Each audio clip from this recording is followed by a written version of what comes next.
Boa tarde aos amigos da TV 247. Começa agora Análise Política com Rui Costa Pimenta, presidente do PCO, Partido da Causa Operária. Tudo bem, Rui? Tudo bem, como é que você vai? Obrigado a você por estar aqui com a gente mais uma vez. Obrigado aos telespectadores. Desculpem aí o atraso, mas hoje é a nossa super terça, né? Porque a gente teve aqui a Laura Carvalho numa entrevista, que é quem está fazendo o programa econômico do Guilherme Boulos, está lançando um livro também. Marcelo Rubens Paiva, que também está lançando um livro e teve a oportunidade de falar sobre o relatório da CIA também, né, relacionado ao governo Geisel. E agora a gente retoma a nossa programação tradicional, tradicionalmente às 4 horas, mas hoje às 4h30 com o Rui. O Rui, eu queria te colocar como tema principal hoje a pesquisa CNT-MDA. Por quê? Porque na semana passada o eixo do nosso programa foi Lula ou nada. Você defendeu essa tese, né? E muita gente criticou, teve muito ruído aí na blogosfera, dizendo que a esquerda estava buscando o isolamento, o gueto.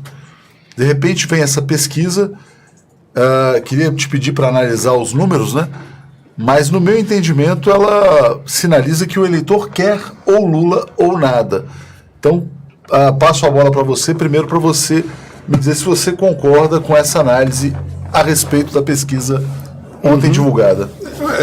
Na realidade, a pesquisa ela reafirma a tendência que nós vimos observando desde o início do debate eleitoral, que é que o Lula, colocado assim sob um fogo de barragem muito grande da direita, da imprensa golpista, ele só foi crescendo, né? Ele cresceu à medida em que o julgamento da Lava Jato evoluiu, ele se afirmou mais, ele se afirmou quando ele foi condenado, se afirmou ainda mais quando foi preso, e agora preso, ele continua se afirmando. Quer dizer, isso mostra, acho que em primeiríssimo lugar, que todo mundo precisaria considerar, que nós não temos aqui uma mera opinião eleitoral.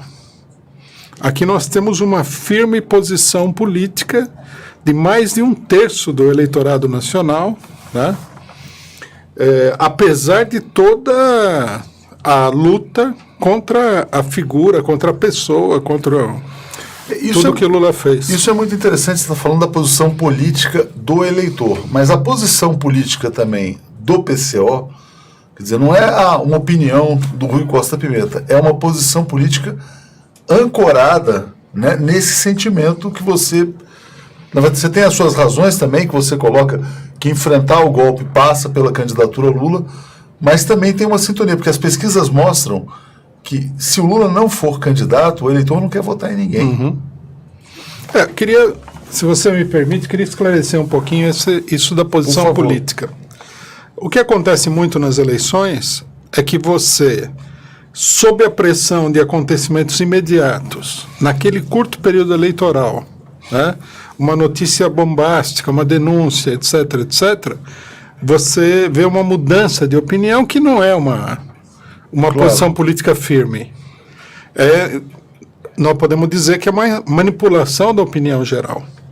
Então aparece aí, por exemplo, veja, isso aqui nós vamos debater hoje, veja a candidatura do Ciro Gomes. Uhum. Não é que ele seja um candidato amado pelo povo nem nada, né? Ele está tendo uma votação que é puramente circunstancial. É uma parte de um eleitorado de esquerda mais confuso que quer votar em alguém de esquerda, acha que ele é o representante dessa esquerda, está votando nele porque conhece mais ele do que o resto. Também tem isso daí. Já disputou a eleição presidencial, foi governador. Foi governador, tem uma boa máquina, uma grande máquina de campanha eleitoral e tudo mais. No caso do Lula, não. No caso do Lula, as pessoas estão dizendo o seguinte: nós queremos essa perspectiva política e nós não estamos fazendo escolha simplesmente em função da eleição. Nós queremos isso para o país. Pois é, eu queria que você avaliasse, se a gente pega os números, bom, o Lula teve quase 33%, o dobro do segundo, que é o Bolsonaro, que está aí como fruto do ambiente de ódio colocado no país. Essa pesquisa, a meu ver, ela é muito ruim para a direita golpista. Se você for olhar, Geraldo Alckmin, ele cai de 6,4 para 4, né? o Temer 0,9, o Meirelles 0,5 e o Rodrigo Maia 0,2. Se você juntar todos eles, você vai ter 4,9, 5 e 5,7. Você não chega a 6%. Ou seja, esse golpe ele não se reproduz pelo voto. O que isso significa? Isso significa, em primeiríssimo lugar, um agravamento da crise política, né? Que hoje é personificada pelo governo do Michel Temer. É um governo crise, é uma crise em forma de governo. É um dos governos mais impopulares que já houve. É o mais impopular. É o mais impopular que já houve. Houve pelo menos uma tentativa dos próprios golpistas de se livrarem desse governo, do ônus que o governo representa, não conseguiram. Não conseguiram se livrar do caixão, né? Um impasse institucional enorme. Nós temos aí, os militares já se pronunciaram, alertando, né, que se a situação escapar de controle, eles vão intervir. Então, a primeira coisa que uma análise bem objetiva deve destacar é que nós temos um agravamento da crise.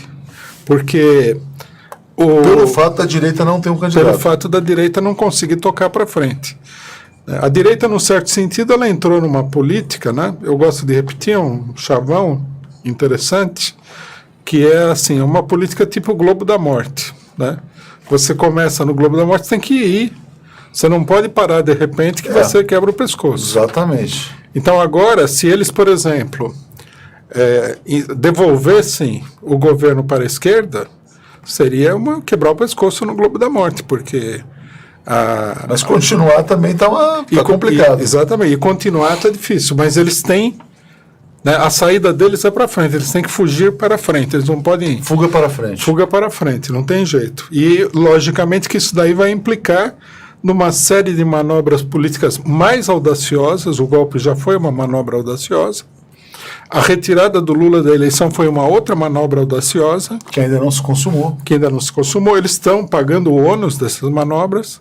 Eles vão ter que avançar nessas manobras, porque se eles recuarem, o ônus que vai pesar para todo um setor do imperialismo, do grande capital associado com o imperialismo, tipo da Fiesp, que apoiou o golpe, etc. e tal, vai ser muito grande. Pois é, então, essa pesquisa, só para a gente não perder um ponto, ela é muito ruim para a direita golpista, mas ela também é ruim para setores da esquerda que estavam tentando impor ao PT uma capitulação, né? Houve movimentos entre a nossa conversa anterior e essa, por exemplo, do PCdoB, sinalizando ali uma possível aliança com o Ciro Gomes, uma pressão maior do PDT, e o Ciro cresceu, mas ele cresceu pouco, né? Ele foi lá de 4 para 5, 5,3, se eu não me engano. Ou seja, a gente tem mais de um mês de Lula preso. O que se dizia? Não, que o eleitor vai ser pragmático, racional, ele vai escolher a opção mais viável, né? Ele vai abandonar o Lula porque ele vai ver, não dá para eleger alguém da cadeia. O eleitor está dizendo não, ele elege o Lula mesmo preso. Aliás, eu escuto isso, viu? Eu escuto isso de pessoas mais simples, quer dizer, conversando no táxi, com pessoas mais simples assim, do convívio, e as pessoas, olha, eu voto no Lula mesmo na cadeia. Eu não sei se foi essa pesquisa ou outra, dava um índice de que uma coisa próxima de 50% do eleitorado do Lula falou que ou é o Lula ou é nada. Exatamente. Então você pega, né, se você não tiver o Lula na urna, o voto nulo vencerá a eleição. A tendência é que o voto nulo vença a eleição. E aí a crise vai ser uma crise extraordinária. Exatamente. Só que aí tem um ponto.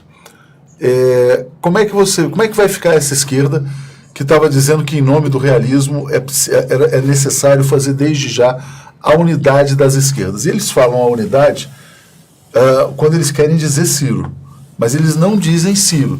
Eles falam, é preciso construir a unidade, não importa qual seja o nome, mas é óbvio que essa articulação é do Ciro Gomes. É do Ciro, né? Gomes.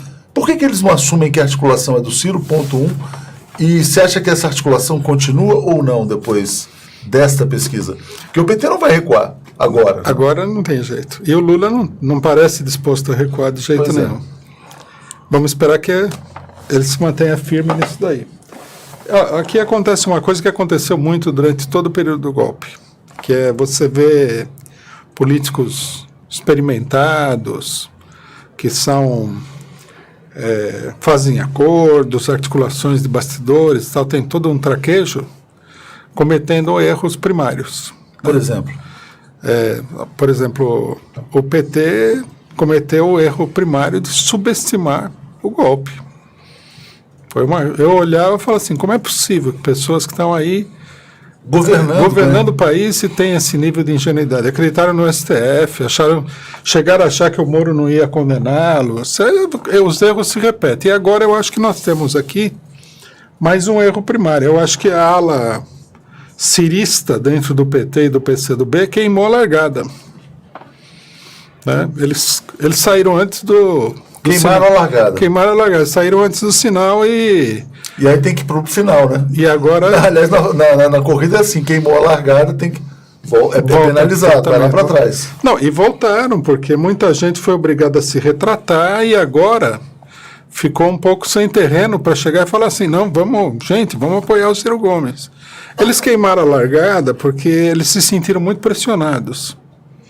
Né? Eles devem estar pressionados pelo próprio Ciro Gomes, eles devem estar pressionados por setores que apoiam os governadores nos estados, e eles também pensaram assim, se a gente for apoiar a candidatura do Ciro Gomes no último momento, também nós vamos ficar sem pé para... Sem barganha, etc. e tal. Então queimaram a largada, que foi um erro.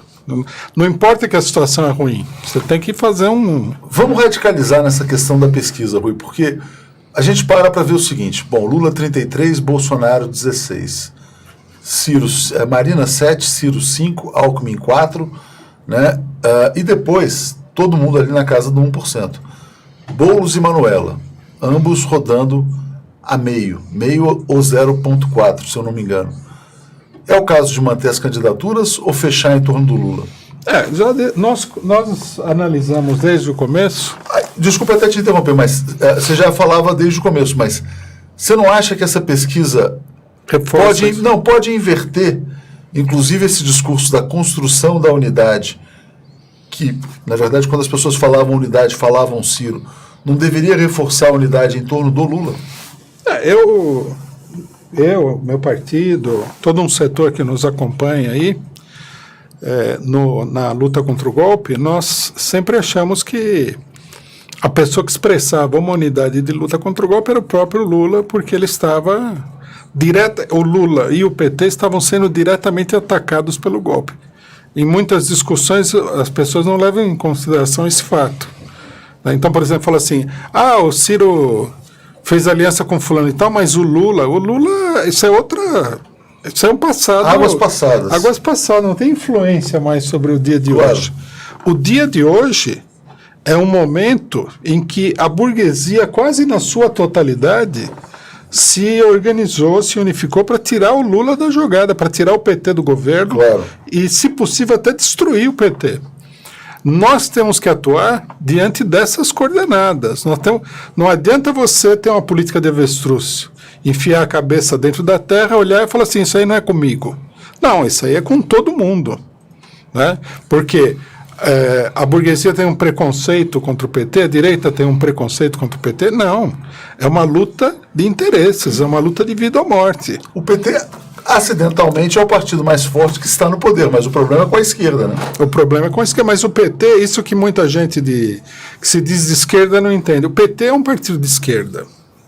É um partido de esquerda que você pode dizer que ele é muito moderado, ele não é revolucionário, você pode qualificar ele de diversas formas, mas ele é um partido de esquerda. Quando a direita e o conjunto da burguesia quase atacam o PT, eles estão atacando todo o movimento de esquerda, todo o movimento de trabalhadores. Por exemplo, não pode esquecer que o PT comanda a principal central sindical do país, que o MST acompanha o PT, é quase dirigido pelo PT, no certo sentido, que a central de movimentos populares, com muitos movimentos por aí, também tem a ver com o PT. Quer dizer, praticamente todos os movimentos sociais de importância estão ligados ao PT. Então, o ataque ao PT não está...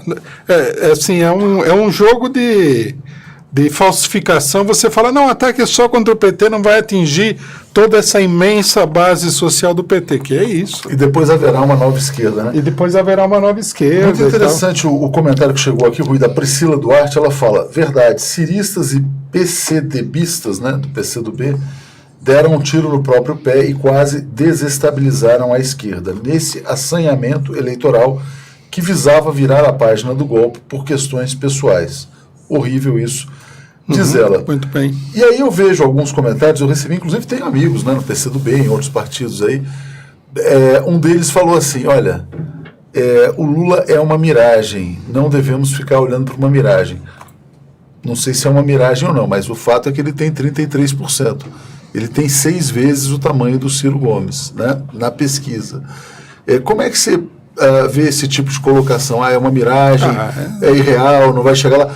Já não seria uma capitulação precoce?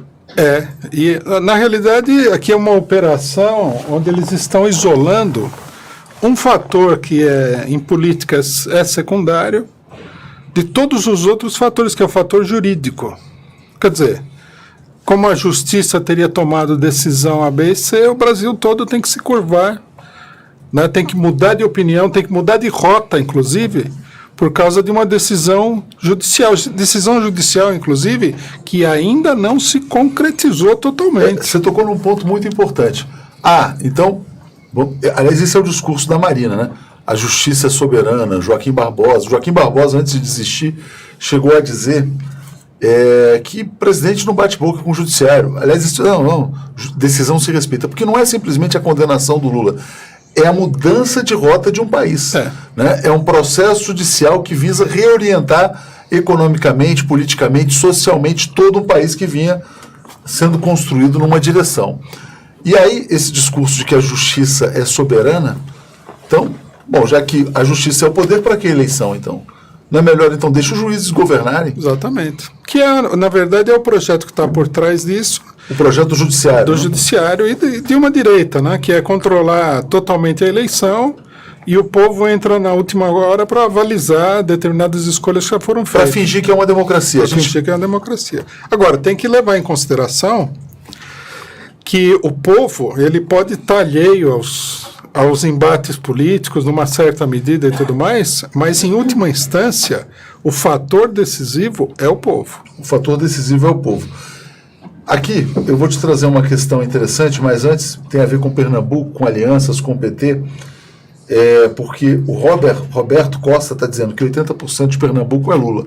Nós vamos chegar em Pernambuco, mas antes eu queria te pedir para comentar um outro dado da pesquisa, que é a descrença da população brasileira no judiciário. Você tem candidatos querendo dizer o seguinte: não, a justiça é que manda, dane-se a eleição, deixa o Lula lá porque um juiz decidiu. Mas 90% dos brasileiros já percebem que o judiciário é seletivo e persegue. É parcial. É parcial. Que é justamente a falta capital para o judiciário. Exatamente. Porque o judiciário pode ser muita coisa errada. Ele não pode ter lado. Mas ele não pode ser parcial. E a hora que a população percebe que ele é parcial, toda a autoridade de toda uma parte do regime político desmorona. Não vamos falar da autoridade do Congresso, que é não existente. Isso. Não vamos falar da autoridade do Executivo, que é o Michel Temer. Então, que nós temos uma gravíssima crise. Ou seja, em que todas as instituições apodreceram. Todas as instituições apodreceram, daí a ameaça militar também, né? Ou seja, esse é um ponto importante. Como tudo o golpe tirou a presidente honesta, colocou os ladrões no poder. Executivo, então, não existe mais. Congresso, só, né? Os chantagistas e tal, tirando, evidentemente, as exceções que estão lá. Isso está paralisado. E paralisado sem agenda, porque tem lá a figura Michel Temer também no governo, toda essa consequência. E o judiciário agora desmoralizado. Aí a gente vai para o impasse. Você fala, tem a ameaça militar, mas não existe, então, a possibilidade de reconciliação nacional em torno do Lula? Você não vê uma saída institucional com o Lula? E eu te coloco uma pergunta do Bruno Anastasakis. O que é preciso fazer para o Lula sair da cadeia nesse momento? Então, eu acho que nós temos que transformar a opinião popular crescente em ação. Nós temos que transformar o descrédito nas instituições numa demonstração prática de que o povo não vai aceitar essas instituições. Por isso que eu acho grave também as pessoas que falam assim: esqueçam Lula, não dá, ele é inviável, etc. e tal. É uma miragem. É uma miragem. Ele, na verdade, ele é o ponto de reagrupamento de todos aqueles que querem lutar contra essa ditadura que se estabeleceu no país. Deixar o Lula de lado é ir para a ditadura. Claro. Esse é o problema-chave. E dá para perceber, por essa situação, como é importante a opinião popular. Falando nisso, quer dizer, do Lula como ponto de aglutinação, hoje, agora há pouco, sai um documento novo, 6 líderes europeus assinam uma carta em apoio à liberdade do Lula e ao direito dele de disputar a eleição. E não é gente pouco importante. François Hollande, ex-presidente da França, né, o Zapatero, ex-presidente espanhol, Romano Prodi, ex-primeiro-ministro italiano, Máximo D'Alema, ex-primeiro-ministro italiano, ou seja, lideranças europeias de muito peso dizendo, muito estranho, né? Já houve um golpe contra a presidente Dilma, que eles falam disso. E agora o Lula está preso. E agora o Lula está preso sem provas por uma sentença precária. Queria chamar a atenção para o fato de que todos esses líderes são líderes da esquerda europeia conservadora. Conservadora. A ala mais conservadora da esquerda europeia. Então, nós não podemos pensar que eles estão simplesmente adotando uma posição liberal. Eles, como líderes da Europa, né, que é o que acontece, eles estão olhando e falando assim, estão conduzindo o Brasil para o precipício. Né, o problema Lula é um grave problema político. Exatamente, exatamente. Ou seja, a luta em torno do Lula é o que pode salvar o Brasil desse buraco. Quanto mais pesado ficar o clima por causa da prisão do Lula, mais os golpistas serão obrigados a ceder terreno. Agora, fazer o jogo dos golpistas esquecer o Lula... Porque ele é uma miragem? Exatamente. Isso aí é diminuir a pressão e entregar o jogo. Ele não é uma miragem. Ele falou, olha, estou vivo, estou bem de saúde, ele está lá, ele está bem cuidado, o problema é da direita. Ele é o político que é menos uma miragem de todos, porque os outros são uma espécie de miragem. Vem alguém e fala assim, vamos votar na Manuela Dávila. Mas Manuela Dávila, tudo bem, não é nem... Podemos fazer qualquer crítica, mas é uma miragem eleitoral. Se você estivesse aí no deserto eleitoral, fosse atrás da Manuela Dávila, você ia morrer de sede. É a mesma coisa com o Boulos. E, numa grande medida, também com o Ciro Gomes. E os candidatos da direita, então, nem se fala. Os da direita são da direita. Não, né? E não nos interessam, né? Não nos interessam. Não nos interessam. E também você tem aqueles que seriam o novo, também essas tentativas de novo fracassaram. O Wilton Santos está dizendo, Lula fez muito pelo país e pelos brasileiros. Agora é chegado o momento de lutar pelo Lula, que é o que você defende. Como transformar essa situação em mobilização? Bom, primeira coisa, nós temos que superar a fase atual, né? Que é essa fase de indecisão que se estabeleceu aí, que eu acho que, num certo sentido, ela está sendo superada, que é, vamos abandonar o Lula e vamos para a eleição de qualquer jeito. É como se uma pessoa tivesse caído na água e estivesse procurando uma boia de salva-vidas de qualquer jeito, sem ver nada. Primeiro precisa superar isso, nós precisamos unificar todo o movimento, né, principalmente as organizações dos movimentos sociais, que são muito grandes, em torno do Lula. Esse é o problema. Se vai ter eleições efetivamente ou não vai ter eleições, se eles vão tentar impedir o Lula ou não, agora é um problema que tem que ser definido na luta para que isso se imponha, né? Claro. Pior coisa, na minha opinião, seria abandonar o terreno, né, da liberdade do Lula e do Lula ser candidato sem luta. Sem luta. Pior coisa que tem é entregar sem luta. Agora, o PT, então, ele toma as decisões, né, dele. Ele inicia uma campanha, ele quer ocupar espaço,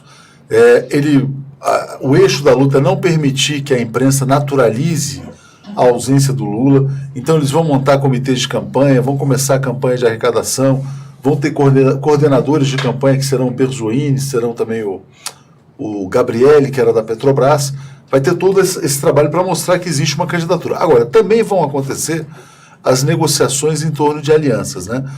Hoje, a Gleisi Hoffmann, senadora, está tendo um encontro, não sei se já foi, se vai ser ainda, com o Carlos Siqueira, presidente do PSB. O PSB tinha o Joaquim Barbosa, ficou sem ninguém. Hoje o Carlos Siqueira se encontra com a Gleisi e amanhã ele se encontra com o Lupe do PDT. Você acha que o PT deveria entrar também já nesse jogo de alianças? Não é um território arriscado? Pernambuco, por exemplo, o PT vinha construindo uma candidatura pela militância, que era da Marília Reis, a Marília Reis, que embora seja Reis, rompeu lá com o clã do Eduardo Campos. Você acha que faz sentido o PT voltar a discutir aliança, discutir Josué Alencar, filho do Zé Alencar, como eles estão querendo fazer, ou tinha que só se concentrar no Lula? Como é que você vê isso? Eu acho que isso aí não acrescenta nada, em primeiro lugar, tá? Pensar nessa lógica de tempo de TV, Eu acho que não vai alterar significativamente, não sei. Eu também não tenho os números, é um outro problema. Mas a experiência com esse problema das alianças é que as alianças elas custam muito mais caro do que elas valem. Exatamente. Esse é um problema. Fazer alianças não é uma coisa simples. Você vê que o PT fez aliança com o PMDB para governar. O PMDB obstaculizou de todas as maneiras possíveis os planos do PT e acabou derrubando, chantageou, sabotou descaradamente. É o eixo do golpe. É o eixo da corrupção também, né? É o eixo da corrupção no Brasil. É o eixo também de todo esse escândalo e tal. Então, quer dizer, é um aliado caríssimo, né? Caríssimo em todos os aspectos. Porque rouba, né? Rouba a nação, depois desmoraliza a esquerda, né? Porque existe a corrupção, e aí depois de desmoralizar a esquerda, dá o golpe e assume o poder. Aí uma figura como Lula, um partido como o PT, eu acho que eles deveriam ter, em primeiro lugar, as mãos livres aí, para poder tocar o negócio adiante. Qualquer aliado vai querer exigir que o Lula é isso, que o Lula é aquilo, que façamos o que alguém abra mão. Aí abre mão de uma candidatura lá, gera conflito, aí você pega as pessoas que estão lutando pela liberdade do Lula, já não vão lutar mais porque acham que puxaram o tapete deles. Você vê que muita gente alegou, na época do golpe, né, do impeachment, que o ajuste fiscal da Dilma era um motivo para não lutar contra o impeachment. Nós tivemos muita discussão naquela época. Não, mas nós falamos, como assim? Tudo bem, o ajuste fiscal da Dilma é o ruim, não devia fazer. Segundo, não vai dar certo. E terceiro, vai indispor com a população, porque é um ataque à população. Agora, se a gente acha isso ou acha outro, o fato é que a derrubada da Dilma era um problema muito superior ao ajuste fiscal. Mas você vê, o aliado ele é assim, né? Uns aliados quiseram botar o Levi lá, foi uma exigência dos setores empresariais. Do chamado mercado, né? Do chamado mercado. A Dilma e o PT aceitaram. Na minha opinião, equivocadamente, ia falar, não, vocês querem derrubar, nós vamos tocar um programa aqui de reformas sociais muito mais ousado do que tem sido até agora. Decidiram ir com os aliados. Os aliados usaram a situação para sabotar o governo até o fundo. E aí os outros aliados de esquerda usaram a mesma questão para sabotar ainda mais o governo. Eu acho que tem que prestar muita atenção nessa situação. Né? Bom, a Sandra Serafim, só para ficar no caso de Pernambuco, fala que Paulo Câmara e Geraldo Júlio são os piores bandidos golpistas, né? Não faria sentido, então, uma aliança. E também chegou um comentário aqui da Ana Cláudia dizendo que Pernambuco vota em Lula, mas também vota na Marília Arraes, que a gente vai tentar trazê-la aqui. Ô Rui, quando a gente falou semana passada sobre Lula ou nada, isso repercutiu muito, porque é uma expressão muito fácil, né? Foi. Vira hoje na moda da internet, é aquilo que vira hashtag, né? Então é hashtag Lula ou nada, muita gente está repetindo essa tese, mas ao mesmo tempo surgiu um movimento na internet, nas redes sociais, na blogosfera, de contestação a esta tese. Nós, por exemplo, aqui a gente foi muito acusado de estarmos dividindo a esquerda, né? E surgiram, aliás, veículos da blogosfera que começaram a assumir posições mais explícitas em torno da chamada unidade, que no fundo é em torno do Ciro, né? Como é que você vê? O que está acontecendo na blogosfera? A blogosfera está abandonando o Lula, na sua opinião? Não. Ou está balançando? Eu acho que tem um setor que, do ponto de vista, talvez, digamos assim, mais institucional, ele tenha uma certa força, alguns órgãos, mas que do ponto de vista desses 35% do pessoal que apoia a candidatura do Lula, eles são muito minoritários, né? Tanto que a gente viu a declaração da da Gleisi, né? Dentro do PT não passa nem com reza braba a candidatura do Ciro. Por quê? Porque a base do PT é totalmente Não, contra. mas eu ia te perguntar o movimento na internet. O movimento na internet já de balançar, de... Você eu- não percebeu esses sinais? Não, eu acho que dentro de determinados órgãos assim do campo dito progressista, teve uma oscilação grande em favor do Ciro. Eu acho que sim. Você acha que tem uma articulação? O que está acontecendo? Eu acho que tem uma articulação. O pessoal parte de uma premissa equivocada. Independentemente de interesse, a gente sabe, política sempre tem muito jogo de interesses imediatos, etc. e tal. Mas vamos analisar o problema de conjunto. Eles partem de uma premissa equivocada, que é o seguinte: nós estamos derrotados. Então a gente poderia dizer que esse é o bloco dos desesperados. A nossa única salvação, a nossa única esperança é se agarrar numa tábua de salvação, que é o Ciro, que pode ser candidato. Vamos abandonar o Lula, que está perdido. Eu até brinquei com um amigo meu dizendo que nós estamos derrotados, é o que a França poderia ter dito em 1940. Exatamente. Estava lá, os alemães já estavam lá. É o bloco dos desesperados. Eles não acreditam na possibilidade da mobilização popular. Eles não acreditam nisso. Eles só acreditam nas vias institucionais. Só Mas que se o golpe é institucional, exatamente, mas o golpe é institucional. Então como fazer? Porque até agora foi assim. A Dilma foi defendida no terreno institucional. Teve mobilização, mas o pessoal se concentrou no terreno institucional. Fracassou. O Lula se defendeu muito no terreno institucional. Ele mesmo disse: o povo não foi chamado a se mobilizar. Foi condenado, foi preso. No STF caçaram direitos líquidos certos dele. Quer dizer, até agora não deu nada certo. Então, o pessoal que está desesperado em apoiar o Ciro Gomes como sendo a última tábua de salvação antes do apocalipse político, eles teriam que explicar por que vai dar certo agora. Né? Isso independentemente do fato de que o Ciro Gomes, pelas suas declarações e ações, mostrou que ele está muito mais do lado da direita do que da esquerda. O Ciro Gomes falou que... Bom, ele fez elogios rasgados ao Steinbrück, que é o vice-presidente da Fiesp, foi o vice-presidente da Fiesp na gloriosa epopeia dos patos, né? Quer dizer, ele e o presidente da Fiesp, eles são a encarnação viva do pato. Eles são o pato.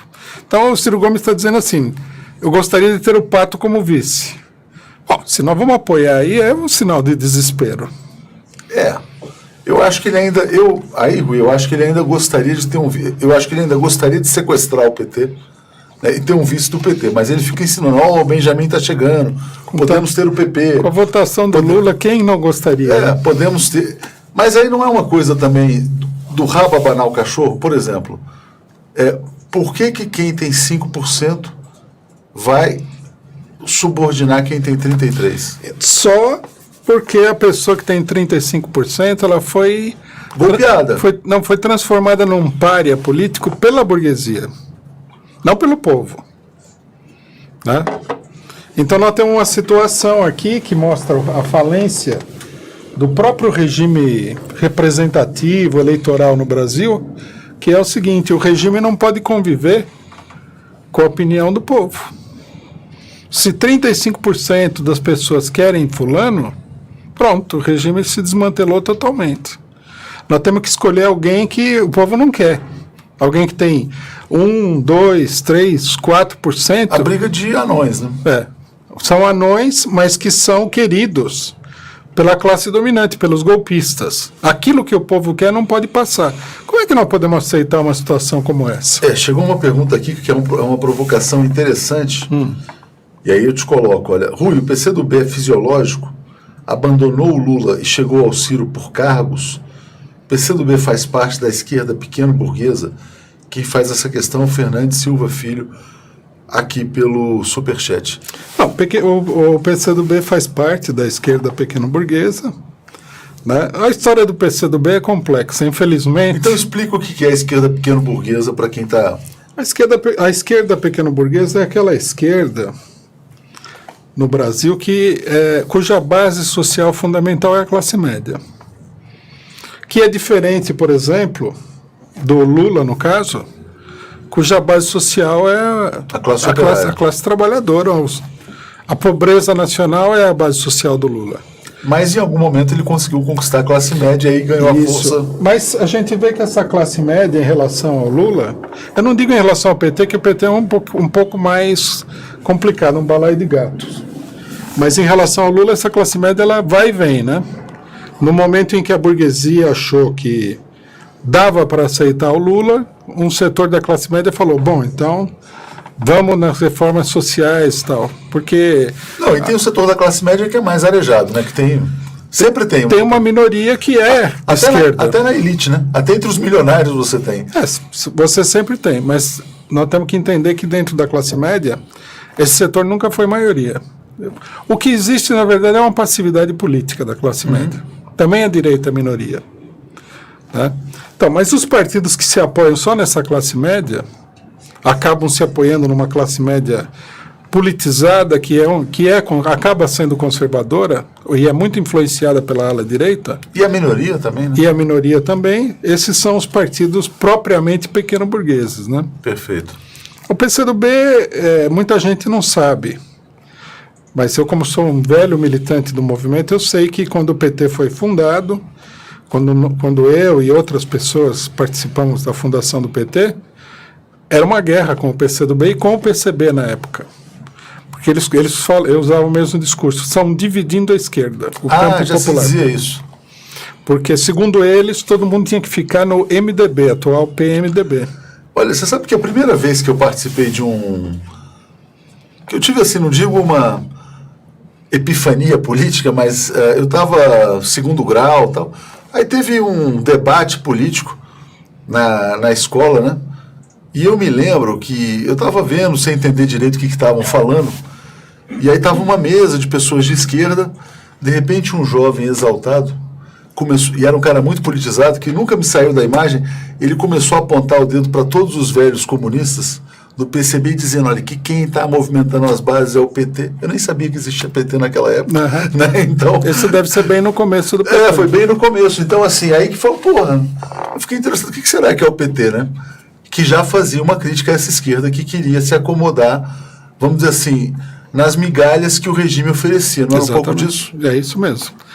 São partidos que sempre tiveram como ideologia, a ideologia deles é o seguinte, nós precisamos nos aliar ao setor mais progressista da burguesia. Só que acontece que, primeiro que o setor mais progressista da burguesia propriamente dito não tem uma representação política progressista. Os empresários, eles todos financiam PP, DEM, PTB, é uma confusão, né? Uhum. Quem representa o interesse progressista, em geral, são outros setores, são os setores pequeno-burgueses, não estão ligados diretamente à burguesia. Né? São os setores que falam, tem que defender o mercado nacional. A burguesia mesmo não tem representantes com esse quilate. É muito difícil. Então, eles se acomodaram sempre com setores oposicionistas muito conservadores. E sempre tiveram essa teoria da unidade e tal. Eles foram contra a fundação da CUT, né, em nome de uma aliança com aquilo que hoje é a força sindical. Nós batalhamos muito. É interessante que muitos sindicalistas que vinham do Partido Comunista acabaram na força sindical. Uhum. Não foram para a CUT. Por que isso aconteceu? Quem dominava o movimento sindical mais conservador e tinha uma aliança com os pelegos da época da ditadura era o PCB. PCB, exatamente. O PCB constituiu na época uma organização chamada Unidade Sindical. E que essa unidade sindical agrupava os pelegos e era dirigida pelo PCB porque o PCB tinha quadros mais experientes, mais politizados, que tinham passado na clandestinidade, na ditadura, quer dizer, era gente de maior calibre, de maior qualidade política. Então, eles davam a orientação.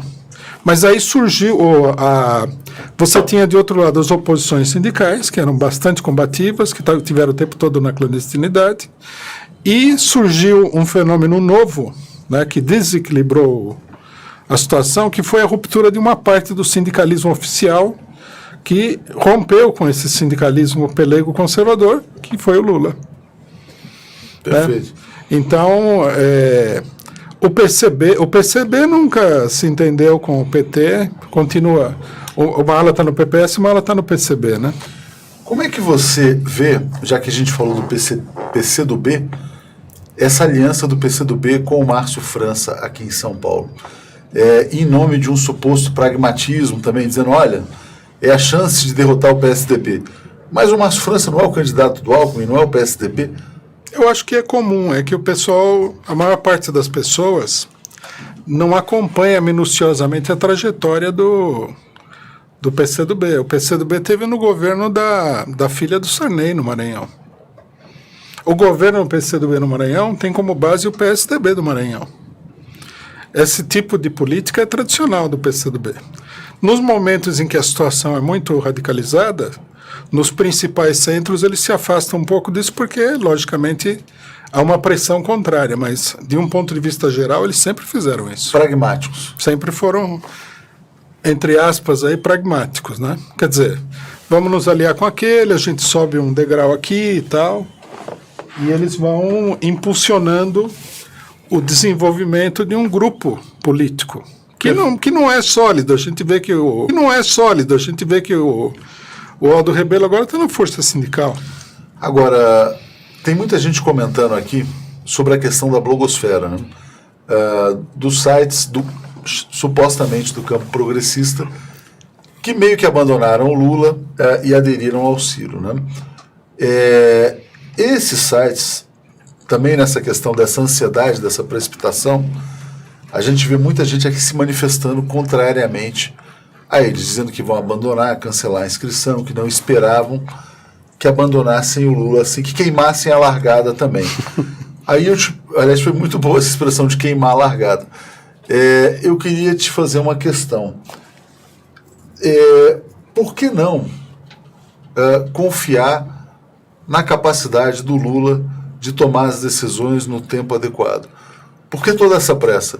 Se a gente ainda está a 5 meses das eleições, tanta coisa pode acontecer no país, ninguém sabe o que vai acontecer nem com os candidatos da esquerda, o que vai acontecer com o Temer, o que vai acontecer, de repente alguma coisa acontece até no campo institucional em relação ao Lula, porque o golpe se convence de que não está dando, está pegando mal, né? Você vê 6 líderes internacionais dizendo, porra, o Brasil, o que é isso que está acontecendo aí, né? É estranho. Está pegando muito mal, o Brasil está com o filme muito queimado, para falar a verdade. Então tudo pode acontecer.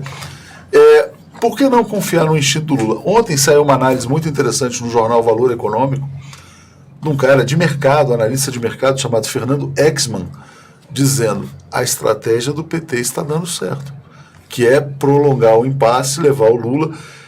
E o líder do PT falou para mim o seguinte, dizendo, olha, nós podemos chegar a uma situação em que o STF não tenha que impedir um candidato, mas tenha que impedir um presidente eleito, dependendo dos regimes. Isso aí é complicado. Dependendo dos recursos, ou seja, então não me parece que seja uma escolha irracional não. seguir com a candidatura Lula. Né? Não, eu acho que aqui nós temos 3 coisas importantes, na minha opinião.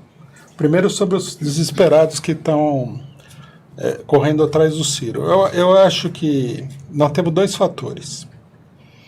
Um fator é que o acordo com o Ciro ele já está feito nos estados. Em alguns estados, né? Mas o Lupe falou, nós estamos apoiando o PT em 4 estados. Bom, mas aí é porque interessa a eles. Não interessa, mas é um acordo. Ninguém um partido que nem o PDT, partido do Lupe e tudo mais, não vai apoiar ninguém de graça. Isso não, simplesmente é inexistente. Mas aí não podem ser acordos locais, por exemplo. O cara da Bahia é tão forte, ele vai ganhar de qualquer maneira, pega uma secretaria na Bahia. Mas pega uma secretaria no Piauí. Mas veja bem, o PDT, um dos grandes objetivos do PDT na eleição é constituir uma força importante no Congresso Nacional, uma força que seja capaz de barganhar. Você viu que eles cederam o governo para o PSB num determinado estado, não me lembro qual agora, em troca do apoio ao Ciro Gomes. Quer dizer, que sinaliza qual é a prioridade deles. A prioridade deles é muito mais Congresso do que os governos estaduais, onde, logicamente, um partido como o PDT tem muito menos força. Tá. Então, em primeiro lugar, eu acho que tem o acordo. E o acordo envolve o apoio à candidatura do Ciro Gomes, que é seria o puxador de voto do PDT. Se as coisas corressem como eles querem, eles iam ter a maior votação da história do PDT. Né? Ia voltar aos tempos áureos do Brizola. Essa é uma primeira questão. Segunda questão é que dentro do PT se subestima muito a base militante e o povo. Né? O pessoal, o uso do cachimbo faz a boca torta. O pessoal está acostumado com a manipulação eleitoral. Eu acho que eles falaram, né? Chega na hora, começa aquele negócio, é Ciro, vai todo mundo atrás. Não, não é assim. O Brasil, nesse sentido, mudou. O PT mudou. A base do PT acredita mesmo que teve golpe. Para eles não é retórica eleitoral. E não só acredita e defende que se enfrente o golpe, que se lute contra o golpe. Que também. Se lute contra o golpe. Daí eles cometeram um erro, queimaram a largada, não prepararam o terreno para tentar arrastar ou dividir, isolar os setores, né? Isso que aconteceu com 247, aconteceu com a gente também. Começou a aparecer umas figurinhas aí, não sei nem quem são direito, que começaram que nós PCO, somos puxadinho do PT, que não sei o quê. Veja, meu amigo, até ontem estava todo mundo falando que o Lula era o rei. Agora, vocês estavam fora. Agora o cidadão está na cadeia e nós declaramos apoio a ele, nós somos puxadinho do PT, então que conversa é essa? O pessoal também não... É muita enrolação, muita tentativa de isolar e tal. Eles acharam que ia ser uma coisa simples. E eles, na verdade, quebraram a cara. Essa que é a verdade. Claro.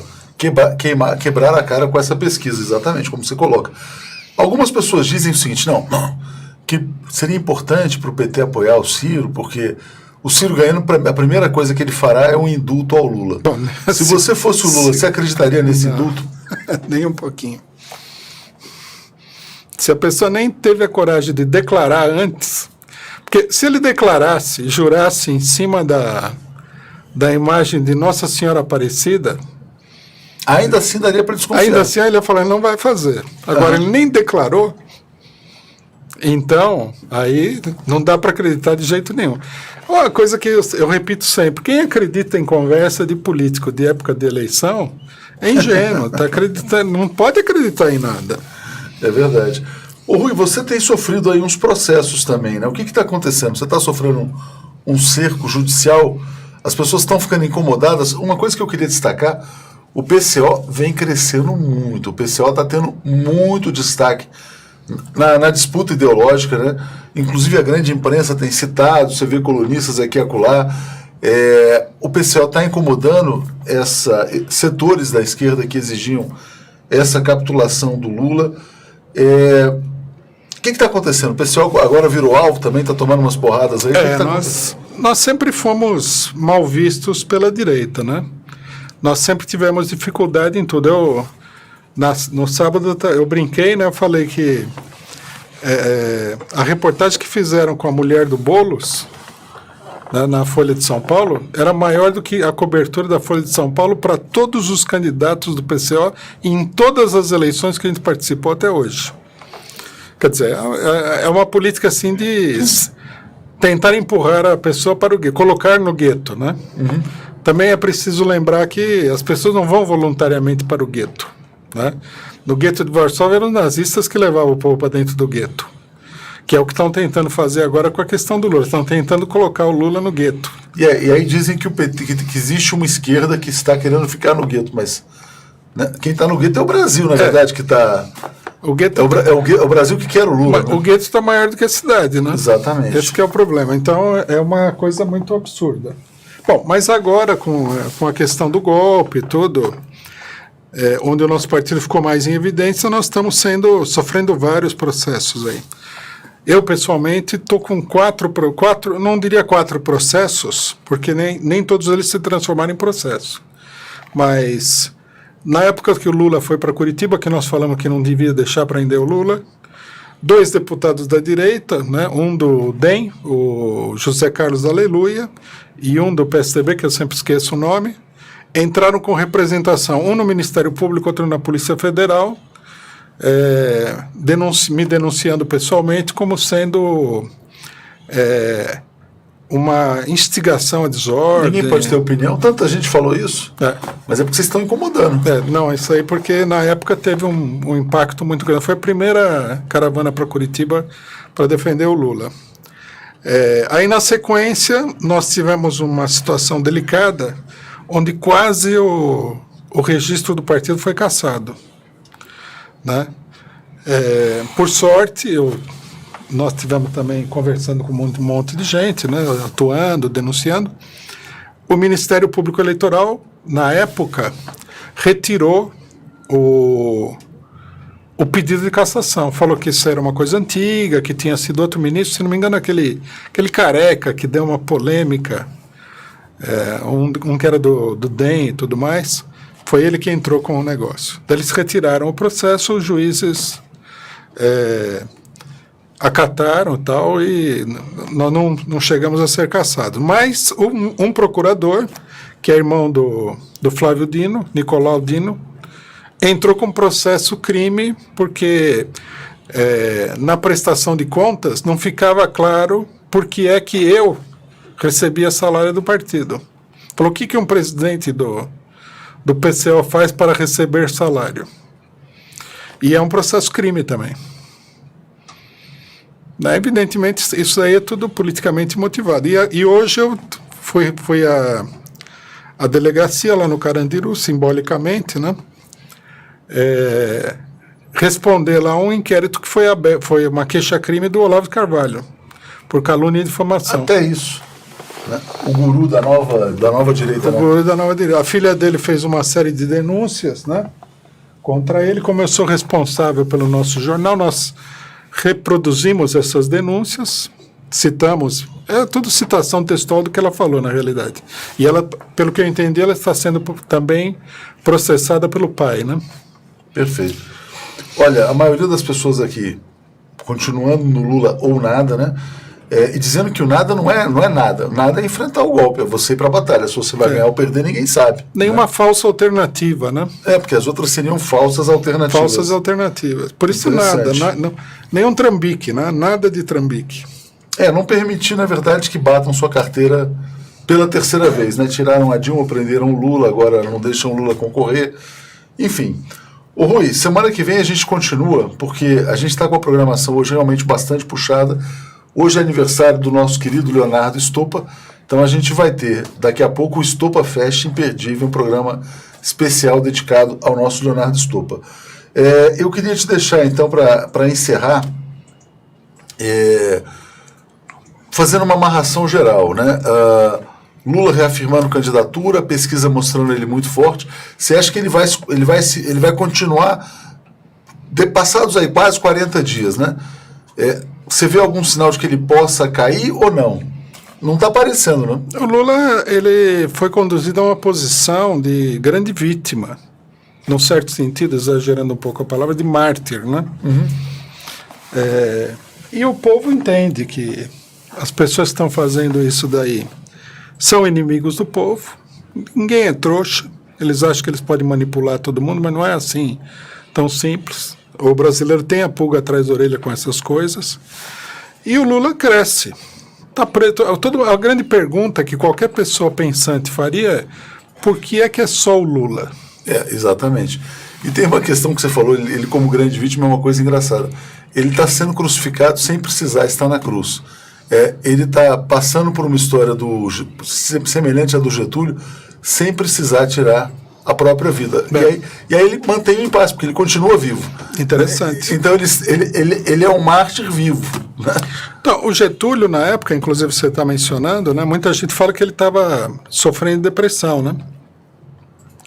Porque ele declarou para a filha dele o seguinte: eu não vou me sujeitar a ser derrubado de novo e eu não vou preso. Ele achava humilhante. Ele estava bem velho já tinha sido presidente da República 3 vezes. Olha que o Lula foi mais inteligente, hein? Não, eu acho que o Getúlio errou. O Getúlio deveria ter falado. Ele falou: só sai daqui morto, né? Só sai morto do catete, famosa frase. Ele deveria ter falado que ele não ia sair de lá. Que eles iam ter que tirar ele. Eu acho que ele superestimou o poder da direita. Exatamente. Ou não teve tempo de avaliar o apoio popular que ele tinha. O Lula recebeu um bispo, né, ontem, que escreveu uma carta sobre o Lula, dizendo o seguinte, que o maior desafio dele é não odiar os que armaram contra ele, mas ele falou, tô bem, tô tranquilo, e aí toda vez que ele fala que tá bem, tá tudo bem, tá ótimo de saúde, os médicos agora podem visitá-lo, a direita fica mais exasperada. O Rui, eu queria te agradecer muito pela análise política dessa semana. Eu que agradeço. Semana que vem tem mais, né? Vamos continuar nessa linha do Lula ou nada com os próximos desdobramentos. E convido todo mundo a ficar aqui para o programa especial dedicado ao Leonardo Stoppa. Obrigado, gente. Valeu.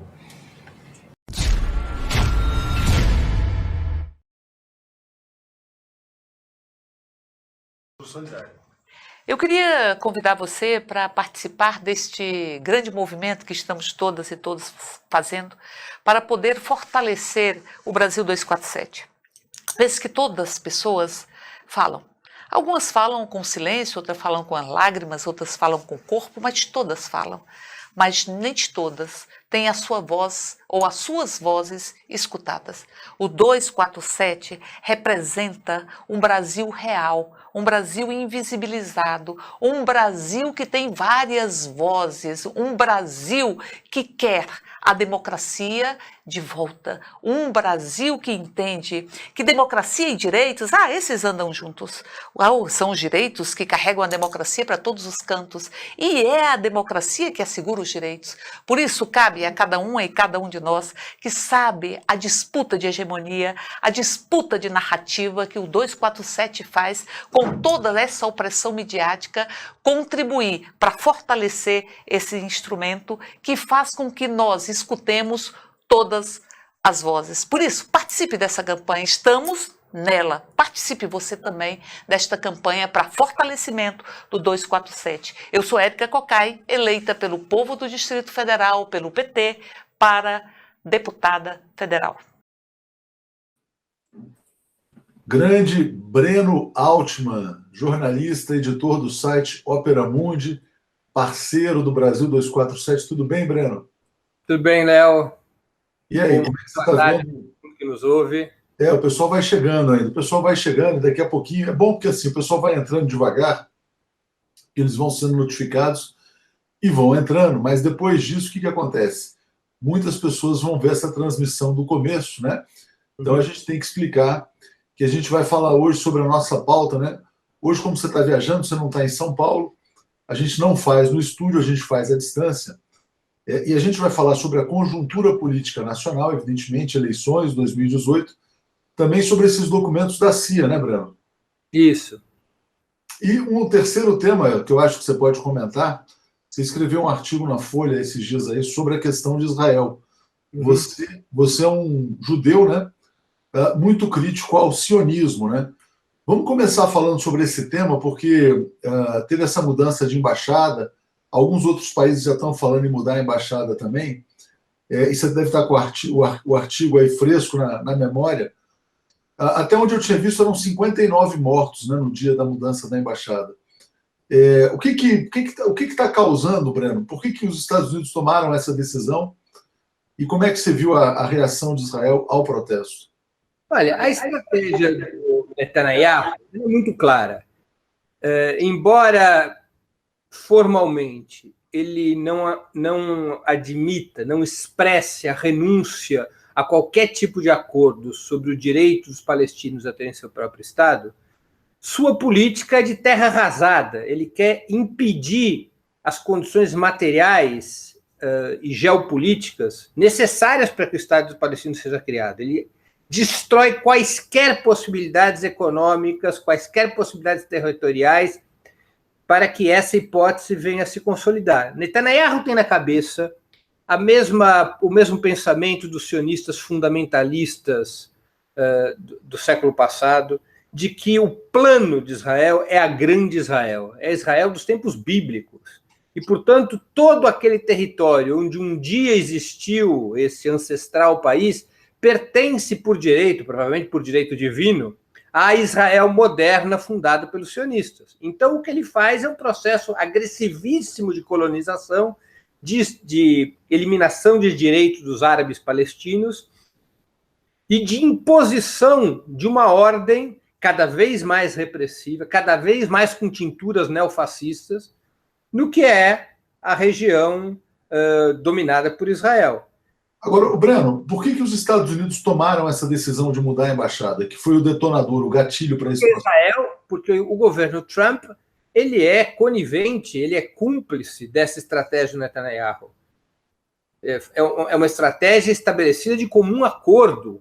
Lembre-se que durante sua campanha eleitoral, o Trump disse muito claramente que uma das coisas que ele mudaria seria aquilo que ele considerava uma política mole do Obama em relação aos inimigos do Estado de Israel. Trump propunha uma repactuação da aliança dos Estados Unidos com Israel. E ele cumpre o que prometeu na campanha. Ele é um aliado de Netanyahu na sua estratégia de colonização, na sua estratégia pirata. Agora, essa violência não divide a sociedade de Israel, não? Porque a gente, por exemplo, tem travado muito contato aqui no 247 com os judeus progressistas, né? E como você também é um judeu progressista. Como é que essa violência toda, essa mudança da capital, cai dentro da sociedade israelense? Um setor da sociedade israelense é muito contrário a essa mudança e a essa estratégia do Netanyahu. Aqueles que se reivindicam como sionistas de esquerda, sionistas progressistas, eles possuem um rechaço à política do Netanyahu, criticam a política do Netanyahu, eles gostariam de retornar a um modelo anterior à Guerra de 67, gostariam de retornar ao que seria o espírito da partilha de 47, a possibilidade de existir 2 estados na região que outrora foi o mandato britânico na Palestina. É evidente que há um grau de oposição bastante forte dentro da sociedade israelense contra o Netanyahu. Agora, Netanyahu se cuidou ao longo do seu longo governo, são 2 períodos de governo que somados, eu acredito que passem dos 20 anos essa altura do campeonato, ou estejam próximos dos 20 anos. Netanyahu tomou muitas medidas para que a base social, para ter uma base social importante para a sua política. Dessas medidas eu poderia destacar 3 fundamentais. Primeiro, ele concluiu o ciclo migratório dos judeus sefarditas do norte da África para Israel.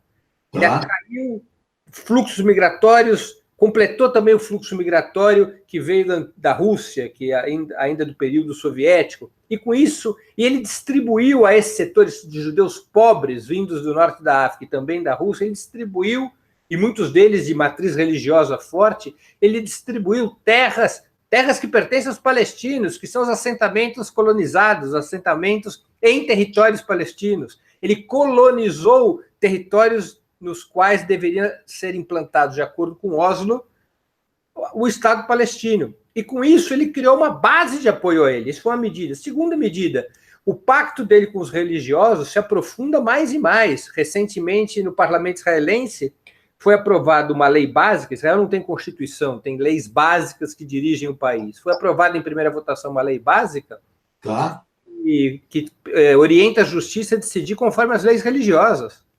Perfeito. É uma segunda medida importante. E a terceira medida, ele segrega, ele tira direitos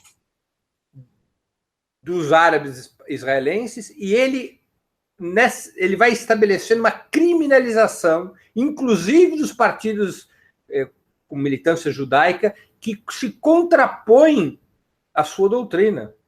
É por isso que você fala que esse processo ganha contornos neofascistas? Na lei básica que foi aprovada em primeira votação no parlamento no dia 30 de abril, dá o direito ao Netanyahu de decidir sozinho, sem o Knesset, sem o parlamento, situações de guerra. Perfeito. Agora, ele centraliza o poder ao redor dele. Agora, ainda existe espaço para crítica, por exemplo, porque você, sendo judeu, fazendo essa crítica aqui no Brasil, você também já deve ser criticado por comunidades, vamos dizer assim, setores mais radicais. Dentro de Israel, o espaço para crítica está preservado? E, atenção, Israel é uma sociedade híbrida, moderna, de castas. Uhum. Os judeus em Israel vivem num país democrático, num país com plena liberdade de expressão, com relativa liberdade de imprensa, vivem uma democracia liberal em moldes típicos. Os árabes israelenses, os árabes que vivem em Israel, são segregados, têm direitos diminuídos, vivem numa sociedade segregada como era, por exemplo, a vida dos negros no sul dos Estados Unidos até os anos 60.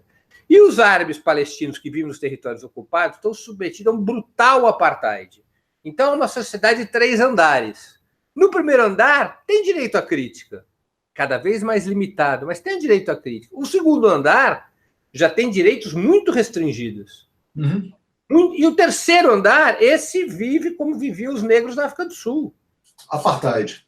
É apartheid puro. Então, o problema está assim, em que, claro, existe o direito à crítica, mas ele está limitado estruturalmente pelo que se transformou em Israel. Agora, Breno, essa decisão da embaixada, a seu ver, ela inviabiliza o duplo Estado? Inviabiliza? A coexistência de 2 Estados? Eu acho que, isso é a minha opinião, a minha opinião é de que a hipótese de 2 Estados não existe mais. É uma fantasia. A única possibilidade de solução para a questão palestina hoje é a velha consigna democrática. Um homem, uma mulher, um voto. Que todos aqueles que vivem no território da Palestina, sejam árabes ou judeus, nas fronteiras políticas de Israel ou nos territórios ocupados, todos aqueles que vivem no território da antiga Palestina, votem e escolham o seu caminho num Estado laico e federado. Mas isso é muito utópico, né, Breno? Isso é muito utópico, virou os 2 Estados. O que sobrou para os palestinos para construir seu Estado? Bantustões, territórios isolados, eles não têm controle sobre os tributos, eles não têm controle sobre as suas armadas, eles não têm controle sobre a água, parte dos seus territórios estão ocupados por assentamentos judaicos, eles estão perdendo uma reivindicação histórica e justa dos palestinos, que era o direito de Jerusalém Oriental ser sua capital, estão perdendo isso. O tópico hoje passou a ser a solução dos 2 Estados. O Pacto Democrático é a única saída. Como é que a África do Sul saiu do apartheid, Léo? Não saiu com a criação de uma república negra e outra república africana. Claro. Saiu com um homem, uma mulher, um voto. Perfeito. Mas, Breno, vamos passar para os temas mais nacionais, que eu acho que é para isso que as pessoas estão chegando aqui. Antes de entrar nas eleições, eu queria que você comentasse esses documentos da CIA, né? E se, na sua visão, esses documentos sobre o papel do Geisel e do Figueiredo na matança exigem uma revisão da historiografia sobre o período. Olha, vamos ser cautelosos para não fazermos críticas indevidas. A principal obra historiográfica do período é do jornalista Hélio Gaspari. O jornalista Hélio Gaspari se assentou sobre uma tese ambígua. Qual era a tese ambígua? Ernesto Geisel, que assume o comando da ditadura em 1974, sabia das matanças, tinha conhecimento da máquina de extermínio, até mesmo conviveu com a máquina de extermínio, mas seu objetivo fundamental era desmontá-la e permitir que, colocando sob controle uma suposta máquina clandestina da repressão, pondo fim àquilo que o Hélio chama de anarquia militar, transitar o país da ditadura aberta por uma democracia controlada, que seria o processo de distensão. Essa é a tese fundamental do Hélio Gaspari e é a tese, até então, dominante da historiografia. E essa tese encontra amparo nos fatos, antes mesmo desses documentos? Essa tese, sim. Se nós lermos com atenção os livros do Hélio, nós vamos ver que ele, por exemplo, divulga uma conversa entre o general Ernesto Geisel e o general Dali Coutinho, no qual o Geisel não só confirma o conhecimento das matanças, como defende as matanças como inevitável para a política de autodefesa do regime militar.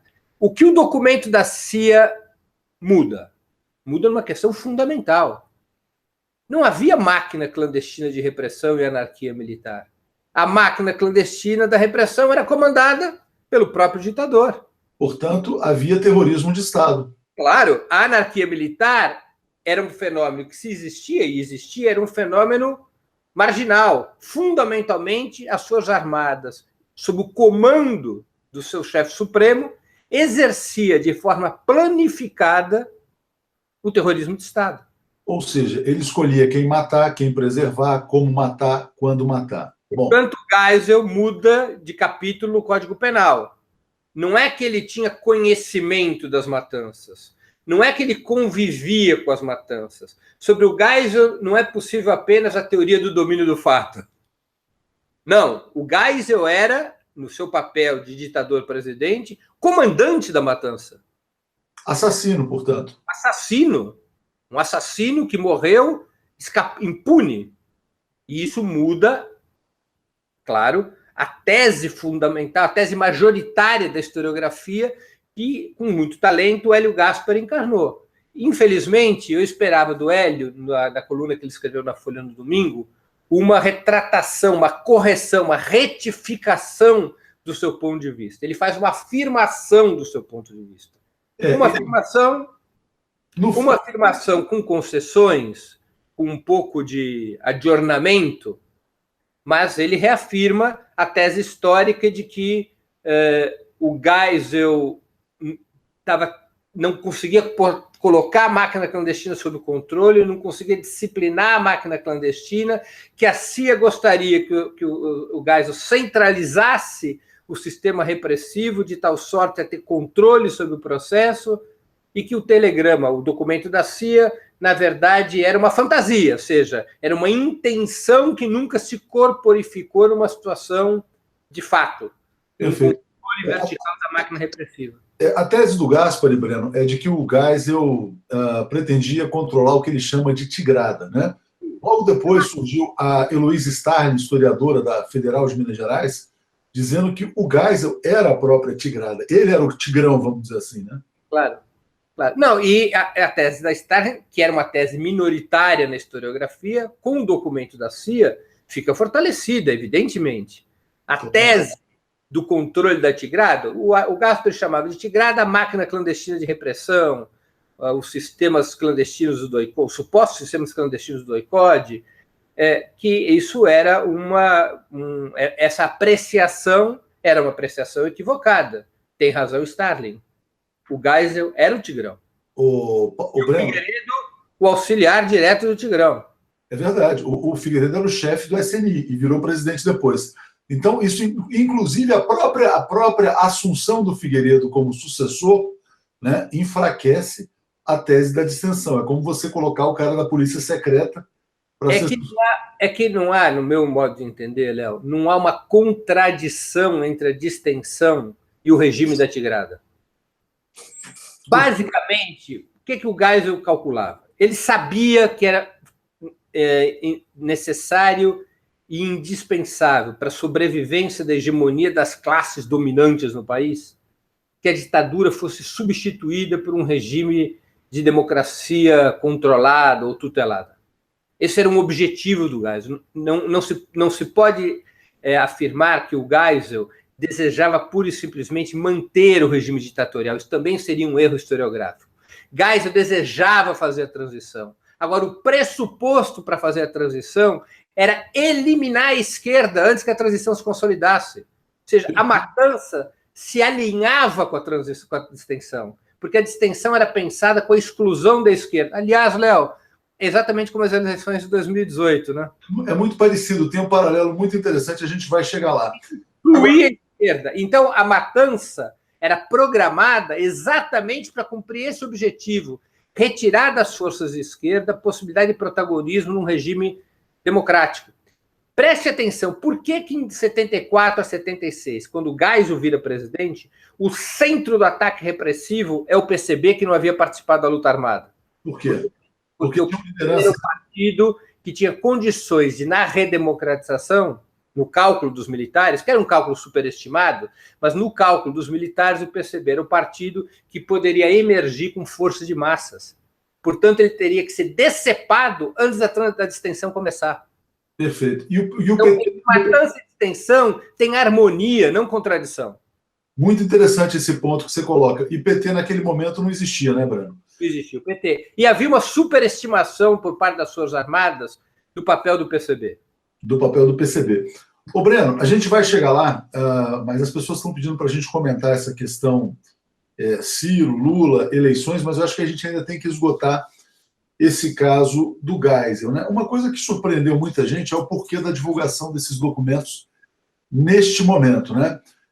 E aí alguns pensam, bom, já eram documentos que eram documentos que já estavam públicos, se tornaram públicos agora. A imprensa golpista brasileira fez um carnaval em torno dessa papelada para, de certa maneira, se colocar contra qualquer regime de exceção, quando qualquer um sabe que esses veículos apoiaram a ditadura e apoiaram o golpe de 2016. Você acha que tem alguma coisa estranha nessa divulgação ou foi uma coincidência? Vamos fazer como Jack o Estripador. Vamos por partes. Primeiro, a divulgação desse documento é completamente randômica, aleatória. Eu não abraço nenhuma teoria da conspiração a esse respeito. Esse documento existia desde 2015. O pesquisador que teve acesso ao documento teve porque foi atrás. O documento só não foi atrás antes porque a direita, a esquerda, ao centro, por cima e por baixo, as pessoas não foram talentosas, competentes ou esforçadas o suficiente para encontrar esse documento. Mérito, então, do Spector. Mérito do Spector, o documento é real e a sua divulgação não tem nada a ver com a conjuntura presente, ou seja, é um documento que está disponível desde 2015, a não ser que nós venhamos a conferir à CIA ou qualquer outro tipo de agência de inteligência capacidade premonitória de que iria divulgar um documento em 2015 para ele ser tornado público em 2018, o que nós temos aqui é um fato randômico. Outra coisa é o seguinte: todas as forças políticas do país, uma vez que um documento de tal importância venha a público, todas as forças políticas do país disputam a narrativa a seu respeito. Todas as forças. A esquerda busca deixar muito claro o que sempre disse sobre a ditadura e sobre o senhor Ernesto Geisel, de que ele era o tigrão, ele não era o inimigo da tigrada. Perfeito. Aliás, o que disse a Dilma Rousseff, inclusive, foi ao Twitter para dizer, olha, está provado que sempre suspeitamos, né, que a execução partia dos palácios. Há setores de esquerda que são embalados por umas fantasias do tipo o Geisel era o homem da distensão e se colocou contra os americanos, o Geisel era nacionalista, que é uma baboseira sem pé nem cabeça, não tem qualquer lastro histórico. Mas, majoritariamente, a narrativa da esquerda era: esse documento comprova claramente que o Geisel era o assassino-mor, o chefe da matança. A direita busca fazer uma dupla operação. Primeiro, limpar as próprias impressões digitais da ditadura. Então, especialmente a Globo, que foi a ponta de lança do regime militar, a Globo quer convencer, isso ocorre desde 2014, né, quando ela publicamente pediu desculpas por ter apoiado a ditadura. A Globo tenta limpar sua imagem. Então, qual é a maneira dela limpar sua imagem? É gritar: pega ladrão. Ditadura nunca mais. Ditadura nunca mais. Então, ela pega o documento e olha que horror, como se ela nunca tivesse nada a ver com isso. Basicamente, tentando engambelar as gerações mais jovens e se posicionando como uma emissora com uma linha democrática, o que qualquer um que pesquise minimamente sabe que é uma mentira. Claro. Por outro lado, há um problema político contemporâneo que as forças fundamentais da burguesia brasileira tentam resolver. O centro está muito enfraquecido para a disputa de 2018. O centro não se fortalece no embate contra o Lula, conforme mostram as pesquisas. Quem se fortalece? Quem se fortalece é o Bolsonaro. Claro. Portanto, o que eles tentam fazer com essa história do Geisel? Virar a equação para que, na contraposição ao Bolsonaro, eleitores do ex-capitão transitem para a centro-direita e fortaleçam nomes como Alckmin e outros. O que as pesquisas mostram que não acontece, não tende a acontecer, né? Claro, mas esse é o grande drama das forças da direita tradicional brasileira. Ela queria um golpe limpinho e cheiroso que não descambasse. Não, e além disso, ela não consegue crescer na contraposição ao Lula, ela se enfraquece, e ela tem dificuldades agora, depois que libertou os monstros da jaula, tem dificuldade de crescer no terreno que foi ocupado pelo Bolsonaro. Perfeito. Então, eles usam essa história do Geisel, da ditadura, dos horrores da ditadura, para poder dinamitar o território do Bolsonaro e ver se os eleitores que fluíram da centro-direita para a ultradireita retornam para a ultradireita, para a centro-direita. Perfeito. Essa é a operação. Essa é a operação. Agora, Breno, você concorda, então, por exemplo, não sei se você viu o artigo da Hildegard Angel, onde ela aponta diretamente o Geisel como assassino da mãe dela? Eu não tenho nenhuma dúvida sobre esse caso em concreto. Os indícios são muito grandes. Isso, justiça seja feita em relação a isso, o próprio Gaspari reconhece. Ele não inocenta o Geisel do caso do Angel. Perfeito. Até outro dia eu estava batendo um papo com o Mauro Lopes, e ele falou que no governo Geisel vieram os especialistas aí, argelinos, ou um especialista tal, em provocar acidentes que parecessem, né, mortes acidentais, mortes provocadas, mas que parecessem acidentes. Né? E algumas pessoas levantaram suspeitas, inclusive, sobre as mortes dos ex-presidentes, né? Juscelino, né? Carlos Lacerda também, que não foi ex-presidente, mas era uma liderança importante. Ô, Breno, vamos passar para o tema que está gerando mais interesse, eu já vejo pelos comentários. Todo mundo quer que a gente entre na conjuntura nacional. Você fez até um paralelo entre aquele momento e o atual, dizendo que o Geisel queria uma transição para a democracia que eliminasse a esquerda. O sonho dos golpistas de hoje também é uma democracia, uma eleição sem a esquerda, sem o Lula. Né? Você acha que eles vão conseguir fazer vingar esse projeto, esse projeto ou não? Olha, essa é a grande questão da cena política do país hoje. Não é uma questão que já esteja resolvida ou que possa ser resolvida de antemão. Depende de luta. Como naquele passado também dependeu de luta. A esquerda não foi excluída. Claro. O Geisel queria excluir a esquerda e o troco que ele teve com a sua estratégia foi o surgimento do PT, de uma esquerda mais forte do que a esquerda que existia em 64. Muito mais forte. Claro. Então, agora, se você pensar a conjuntura daquele momento, à luz de 74, 75, com a esquerda dizimada, na cadeia, no exílio, se você falasse que 4 anos depois surgiria o PT e que a esquerda passaria a ser protagonista no país, te chamariam de louco. O cenário era de terra arrasada, mas muito pior do que hoje. Era rigorosamente um território era uma situação de terra arrasada. E o Geisel não foi vitorioso, ele não conseguiu excluir a esquerda da transição. Ao contrário, a maneira pela qual emerge a autorreforma do regime militar, embora taticamente tenha derrotado a esquerda, a luta pelas diretas, tenha levado a sucessão pela via do colégio eleitoral, aquele processo teve como subproduto, que veio amadurecer 10 anos depois, o surgimento de uma esquerda protagonista ao redor do PT. Portanto, nós não podemos mudar de barato a ideia de que estamos derrotados nesse processo atual. Aí nós vamos chegar no ponto central, hein? Você já me deu...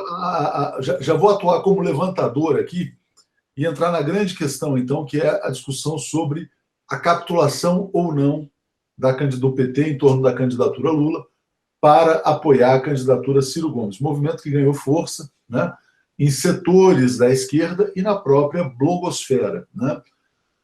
Vamos, então, avançar nesse ponto. Ô, Breno, muitas pessoas escreveram ou têm dito que o Lula é uma miragem, que não tem sentido, que é o momento de chegar e já se partir para uma solução mais pragmática.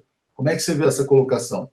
Olha, eu compreendo e respeito que as pessoas se sintam desesperadas, porque a situação é realmente muito dura.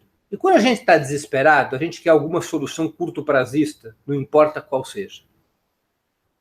É muito complicado você pensar em médio e longo prazo quando a situação é da dureza que é hoje. Então eu respeito o pensamento dessas pessoas, a dor dessas pessoas. Agora, eu gostaria de fazer algumas ponderações sobre a vida real. Qual é a fortaleza? O que é que hoje permite à esquerda ter condições de resistir e enfrentar o golpismo em sua agenda? Qual é o fator fundamental de unidade? Lula. Esse fator fundamental de unidade representa, do ponto de vista de pesquisa eleitoral, grandes chances de vitória no primeiro turno, se as eleições forem democráticas. É ao redor do Lula que se aglutina a resistência. É ao redor do Lula que uma parte expressiva do povo brasileiro constrói suas esperanças. É ao redor do Lula que pode ser construída uma estratégia de mobilização e luta. É ao redor do Lula que se pode adquirir, pode fazer com que essa luta adquira repercussão internacional. Como já vem acontecendo. Ontem, 6 líderes europeus. Vamos parar e pensar. Se é ao redor do Lula que se move a força do campo progressista, que diabos de estratégia é essa que propõe renunciar a esse fator? Exatamente. Ou seja, qual é a inteligência dessa estratégia? Você renuncia a esse fator e tenta deslocá-lo, por exemplo, para o Ciro Gomes, que não passa de 8% de intenções de voto, que provoca confusões, divisões, dúvidas na esquerda por conta da sua própria trajetória, que foi um aliado honesto, correto, leal do petismo durante os anos de governo, mas que evidentemente não é um quadro da esquerda, não é um líder da esquerda, não tem a amplitude nem perto disso do ex-presidente Lula. Como é que podemos trocar, antes de travar a batalha, o eixo de resistência do Lula para o Ciro Gomes? Que diabo de estratégia é essa? Ô, Breno, eu concordo com você. Mais ou menos, Léo, tão perto da Copa do Mundo, né? É mais ou menos como se a gente pudesse escalar Neymar para disputar os Jogos da Copa, a gente chegasse à conclusão de como o Neymar pode se machucar, pode não ter se recuperado da contusão que sofreu agora, a gente escalasse, sei lá, um pé rapado qualquer. Você não pode... Essa mudança não faz sentido, faz sentido apenas pela dor das pessoas, seu desespero em encontrar uma solução diante das dificuldades nítidas do Lula ser candidato. Ou a dor ou o interesse próprio. E aí eu vou entrar num ponto, por exemplo, o Ciro Gomes, né? Ele está em Estocolmo, na Suécia. Lá ele defendeu que os institutos de pesquisa excluam o nome do Lula. Por quê? Porque isso distorceria o resultado. Não faz sentido excluir, a meu ver, porque a Justiça Eleitoral não deliberou sobre o tema ainda, né? A decisão do Lula, judicial, é precária. No entanto, o Ciro é muito sincero, né? O Ciro tinha dado uma entrevista anterior em que ele falava que o Lula estava tamponando o crescimento dele. Então, o que acontece? O Ciro tem pressa. É essa pressa, esse interesse apressado do Ciro e dos seus aliados que gerou toda essa situação. Não é simplesmente uma questão de desespero. De um lado, pode ser desespero, sim. Eu acho que tem pessoas muito honestas fazendo esse tipo de colocação. Agora, tem pessoas também que estão interessadas, é evidente. Claro. Não, agora, eu vou dizer, eu não tinha visto a declaração do Ciro em Estocolmo.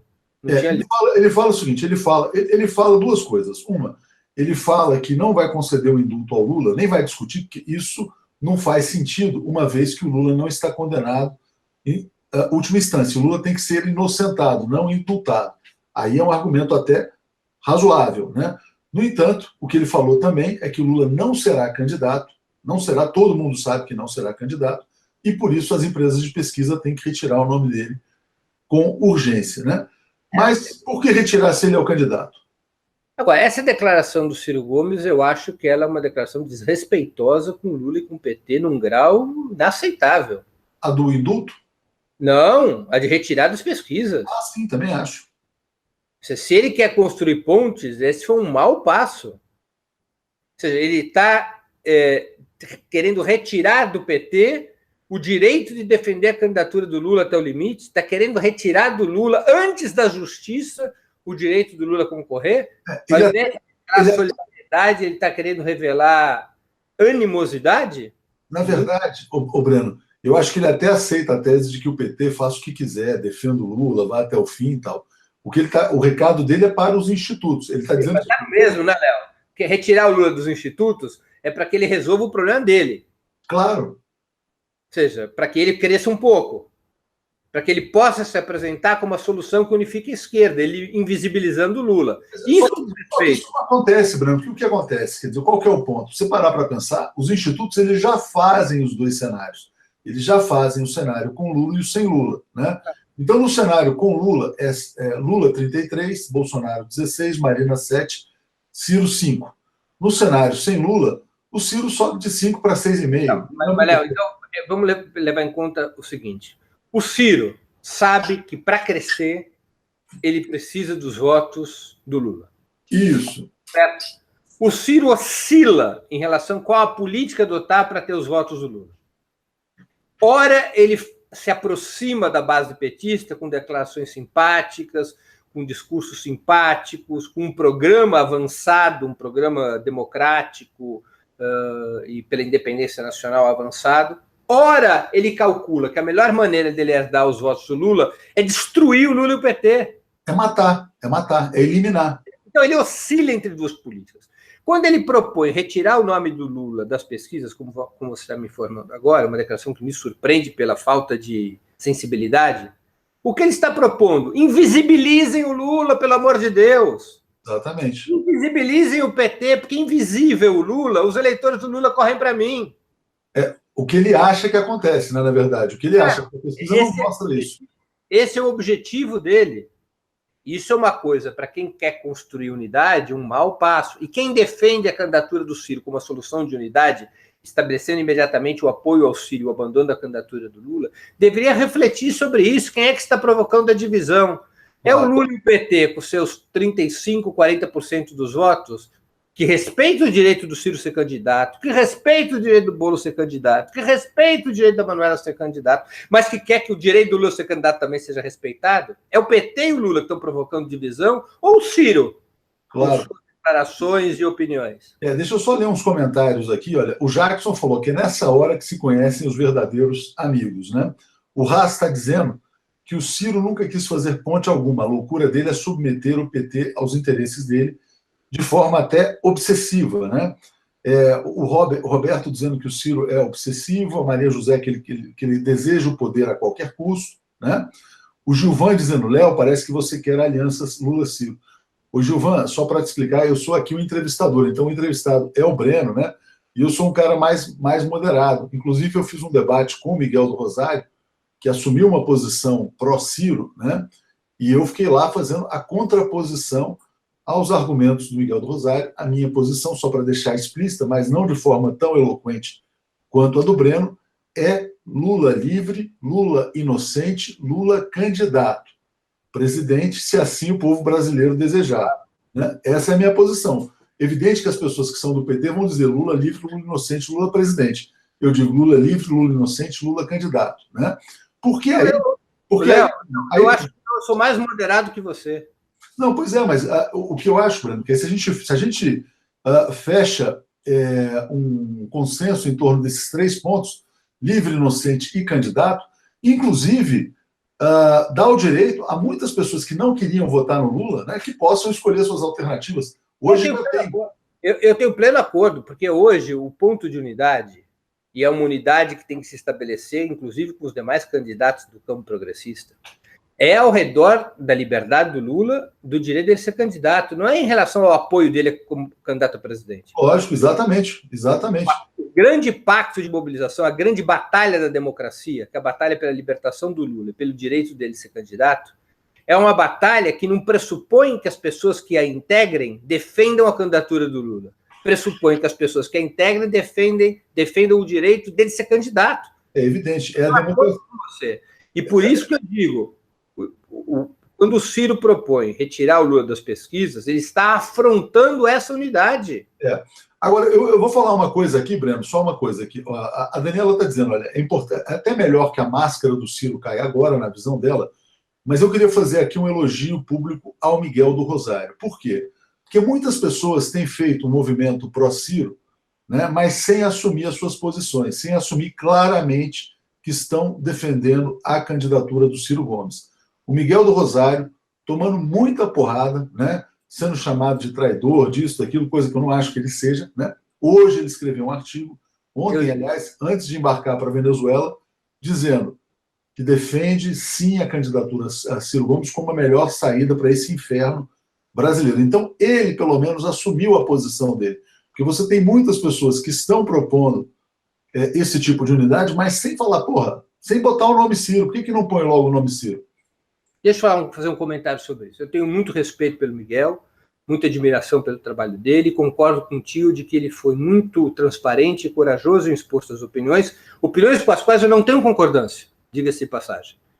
Acho que uma análise dele ela é uma análise curto-prazista por conta das dificuldades da situação. dá de barato que a batalha está perdida antes de ser travada. Agora, eu não tenho nenhuma dúvida de que as intenções do Miguel são as melhores possíveis. Ele está tentando encontrar um caminho. É legítimo que as pessoas queiram encontrar um caminho para as dificuldades. É legítimo que as pessoas não aceitem como único caminho possível a candidatura do Lula. É legítimo isso. Isso tem que ser debatido com tranquilidade, com generosidade, com tolerância, sem agressões de nenhum tipo. Então, eu quero aqui também expor minha solidariedade ao Miguel. Os ataques que ele está sofrendo são absurdos. Inclusive, Léo, porque o Ciro Gomes não é nosso inimigo. O Ciro Gomes é nosso aliado. O Ciro Gomes não é nosso. O Ciro Gomes não expressa a esquerda brasileira. Mas ele é um aliado da esquerda brasileira. Ele é um homem de centro-esquerda. Ele foi. Se fosse possível uma coalizão de centro-esquerda, sob a direção da esquerda, uma coalizão que abraçasse até o Ciro, era o ambiente perfeito para o enfrentamento ao golpe. Essa realidade hoje não é possível. Nós não estamos conseguindo eleitoralmente construir uma coalizão de centro-esquerda. Então nós temos o caminho da esquerda e o caminho da centro-esquerda separados. E a própria esquerda tem 3 candidaturas: a do Lula, a do Boulos e a da Manuela. E a centro-esquerda tem uma candidatura, a do Ciro. Num país extremamente polarizado, as candidaturas que sobressaem são as candidaturas da ultradireita e a candidatura principal da esquerda. Natural. Tudo que está ao centro perdeu força, inclusive o Ciro. Então, nós temos que compreender o Ciro como um aliado. Os ataques ao Miguel são absolutamente injustos e os ataques ao Ciro também. Críticas, sim. Divergências, sim, mas o Ciro não é o inimigo. Nosso inimigo é o golpe, são os partidos do golpismo.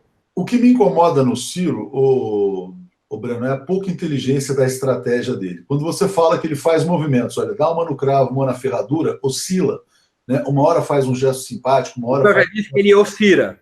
Ele oscila, né? Então, esta falta de inteligência política pode custar ele a eleição, né? Por quê? Porque num cenário... Já custou em 2002. Já custou em 2002, mas agora, por exemplo, vamos imaginar um cenário em que o Lula foi impedido, há um acordo, o Lula apoia. Eu acho isso totalmente descartado, impossível, improvável, né? Impossível eu não digo. Mas eu tenho certeza que muitos eleitores do Lula não migram porque têm ressentimentos acumulados, né? Então eu acho que o Ciro ele deveria ter sido um pouquinho menos sincero na afobação dele, na pressa dele em capturar o PT. É isso que me incomoda. E não é só isso, né? Porque nós temos uma questão de fundo. Eu pediria um pouco de atenção para os nossos espectadores para raciocinarmos juntos. Até o surgimento do PT e até a consolidação do PT, que vem a ocorrer com a campanha eleitoral do Lula em 89, a esquerda brasileira, pelo menos desde os anos 30, desde a derrotada insurreição de 1935, a esquerda brasileira era uma força auxiliar no país. Entre 35 e 89, durante mais de 50 anos, a esquerda era uma força auxiliar. O que quer dizer uma força auxiliar? A grande disputa no país era entre frações da burguesia brasileira e os partidos que as representavam. Isso vinha desde o Segundo Império, na disputa entre liberais e conservadores. E se projeta ao longo do século XX como uma disputa entre setores de frações das classes dominantes. O que fazia a esquerda? Escolhia a fração mais progressista para apoiar. E para pegar umas migalhas. E, claro, era uma força auxiliar. O PT, quando o PT rompe com a chamada oposição liberal burguesa à ditadura e se recusa a ir ao colégio eleitoral em 1985, se recusa a votar em Tancredo Neves e diz que vai construir um caminho independente de esquerda, a partir desse momento o PT começa a construir o protagonismo da esquerda brasileira. Protagonismo esse que amadureceria na disputa eleitoral de 89, quando o Lula vai ao segundo turno contra o Collor, e desde então a esquerda brasileira passou a ser força protagonista no país. Quando as pessoas propõem a candidatura do Ciro, do ponto de vista estratégico, do ponto de vista histórico, de forma consciente ou inconsciente, o que está sendo proposto é que a esquerda renuncie ao seu protagonismo e volte a ser uma força auxiliar. Porque o Ciro Gomes não expressa os interesses da classe trabalhadora. O Ciro Gomes não expressa os interesses do movimento operário e popular, embora seja um aliado da classe trabalhadora e um aliado do movimento operário e popular. O Ciro Gomes expressa um setor cada vez mais reduzido das elites brasileiras, que antigamente a gente chamava de burguesia nacional. Exatamente. As frações nacionalistas da burguesia brasileira, cada vez mais encolhidas. Não por acaso, o Breno, o possível vice dele, que é o Benjamin Steinbrück, é considerado o último industrial brasileiro, o último dos moicanos, né? Então, ele expressa uma outra classe social, isso é legítimo, é um setor social que foi aliado dos governos petistas e deve continuar a ser, mas compreendendo um sistema de alianças no qual a esquerda e, portanto, a classe que ela busca representar, que é a classe trabalhadora, tem hegemonia dessa aliança. Então, a esquerda brasileira deveria renunciar a essa importante construção histórica, que é o seu protagonismo, e voltar a ser uma força auxiliar em apoio a uma fração das classes dominantes. Aí é que eu chego num ponto muito importante também, Breno, porque é o seguinte, se a gente parar para pensar, vamos parar para pensar o seguinte, olha, qual que é a maior criação do Luiz Inácio Lula da Silva, né? Ele foi presidente 2 vezes, fez 2 governos reconhecidos, né? Foi premiado, cheio de honrarias, mas, a meu ver, a maior criação do Lula se chama Partido dos Trabalhadores, maior partido de massas, né, do hemisfério sul, né, uma coisa no regime democrático, vamos dizer assim. O Lula não vai entregar o Partido dos Trabalhadores para o abatedouro, imagino eu. Né? Então eu acho que ele está pensando, quando algumas pessoas... Aí eu quero te colocar uma questão delicada, porque muitas pessoas vão dizer de você, de mim, né, que vocês estão colocando interesses partidários acima dos interesses nacionais. Eu não tenho nenhum vínculo com o PT. Você tem vínculos com o PT, né? Muito mais estreitos. No entanto, eu acredito que a defesa do PT é também uma defesa do interesse nacional. Eu não sei se isso ficou claro para você. Perfeitamente. Os interesses nacionais se expressam através das classes sociais e dos partidos. O interesse nacional é uma abstração, porque qual é o interesse nacional comum que existe entre o senhor Michel Temer e a classe trabalhadora brasileira? Entre as elites do país e a classe trabalhadora brasileira. São interesses nacionais distintos das diferentes classes sociais. Então, sem um partido de massas, que é o PT, qual que é o canal de expressão do interesse da classe trabalhadora? Ela perde o seu canal e o que se impõe na sociedade são os interesses das classes dominantes, como sempre ocorreu. Você tem toda a razão. Você tem toda a razão. Então, essa é uma questão de fundo de por que o PT mantém a candidatura do Lula e manterá. O que está em jogo não é apenas a liberdade do Lula. O que está em jogo não é apenas a candidatura do Lula. O que está em jogo é o direito da classe trabalhadora em ser protagonista da vida política do país. É isso que está em jogo. Infelizmente, tem setores de esquerda cuja cabeça está aprisionada no passado. Aquele desenho no qual a esquerda era uma força auxiliar. A esquerda vivia buscando qual setor da classe dominante eu posso me abraçar para chamar de meu. A esquerda buscava um guarda-chuva para se abrigar. Esse era o mecanismo teórico pelo qual a esquerda operou por muitas décadas. Quem denuncia esse sistema de pensamento não sou eu. Quem sou eu na fila do pão? O primeiro sujeito a denunciar de uma maneira gritante nos anos 80 chamou-se Luiz Carlos Prestes, que era o secretário-geral do PCB, e que em 1980 rompeu com o PCB, escreve a Carta aos Comunistas, no qual ele diz: pensamos tudo errado. Submetemos a classe trabalhadora aos interesses de uma fração das classes dominantes, não construímos a independência da classe trabalhadora, não construímos um projeto próprio de poder das classes trabalhadoras. Luiz Carlos Prestes disse isso. E um setor da esquerda ainda é aprisionado por esse raciocínio. Até que surge um indivíduo chamado Luiz Inácio Lula da Silva com capacidade de mobilizar, de criar, de fazer o que... Prestes não tinha mais. Pois é, Prestes não tinha mais. Bom, então por isso mesmo, aí eu vou chegar num outro ponto. Dada a importância de se preservar o PT para vamos dizer assim, para a própria solidez da democracia brasileira, né? A gente chega num ponto que é o seguinte, Breno, o Ciro tem 5%, o Lula tem 33%, ou seja, o Lula tem 6 vezes mais do que o Ciro. por que o Lula entregaria este capital político ao Ciro e não a alguém do próprio PT? E nesse sentido, eu acho que até o Ciro tem razão quando ele fala que é da natureza do PT ter uma candidatura própria. Eu acho que é da natureza e é até correto que assim seja, mas a grande questão é por que ele bandeja? Não vamos ter ilusões de nenhum tipo. Não existe nenhuma, na minha opinião, não existe nenhuma chance do PT apoiar o Ciro ou qualquer outra candidatura que não a do próprio Lula. Essas chances poderiam existir se não houvesse elementos que tornaram o quadro político muito mais nervoso. Se o Lula tivesse solto, se CCC, CDCC, podia até haver alguma discussão a esse respeito. O PT não necessariamente estaria fechado a essa discussão, ao meu juízo. Neste momento, não há nenhuma hipótese disso acontecer. Essas forças estarão juntas no segundo turno, num eventual segundo turno.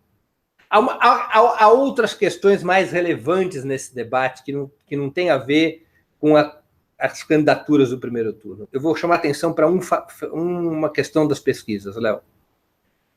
Quando o Lula não é apresentado como candidato, o número de brancos e nulos mais que dobra. O que quer dizer isso? Isso nunca aconteceu em nenhuma pesquisa eleitoral. Você podia trocar o candidato da forma que quisesse e você jamais tinha um movimento pelo qual os votos nulos e brancos pulavam de 22% para 46%. Tá certo? E olha que nós não estamos nem analisando o potencial de abstenção. Você está me ouvindo, Léo? Claro, estou te ouvindo bem, estou te ouvindo bem. Onde é a saída? Então, qual é o fenômeno? O povo brasileiro vê no Lula, e apenas no Lula, a saída para a crise. A capacidade de transferência de votos do Lula, inclusive, potencialmente cai.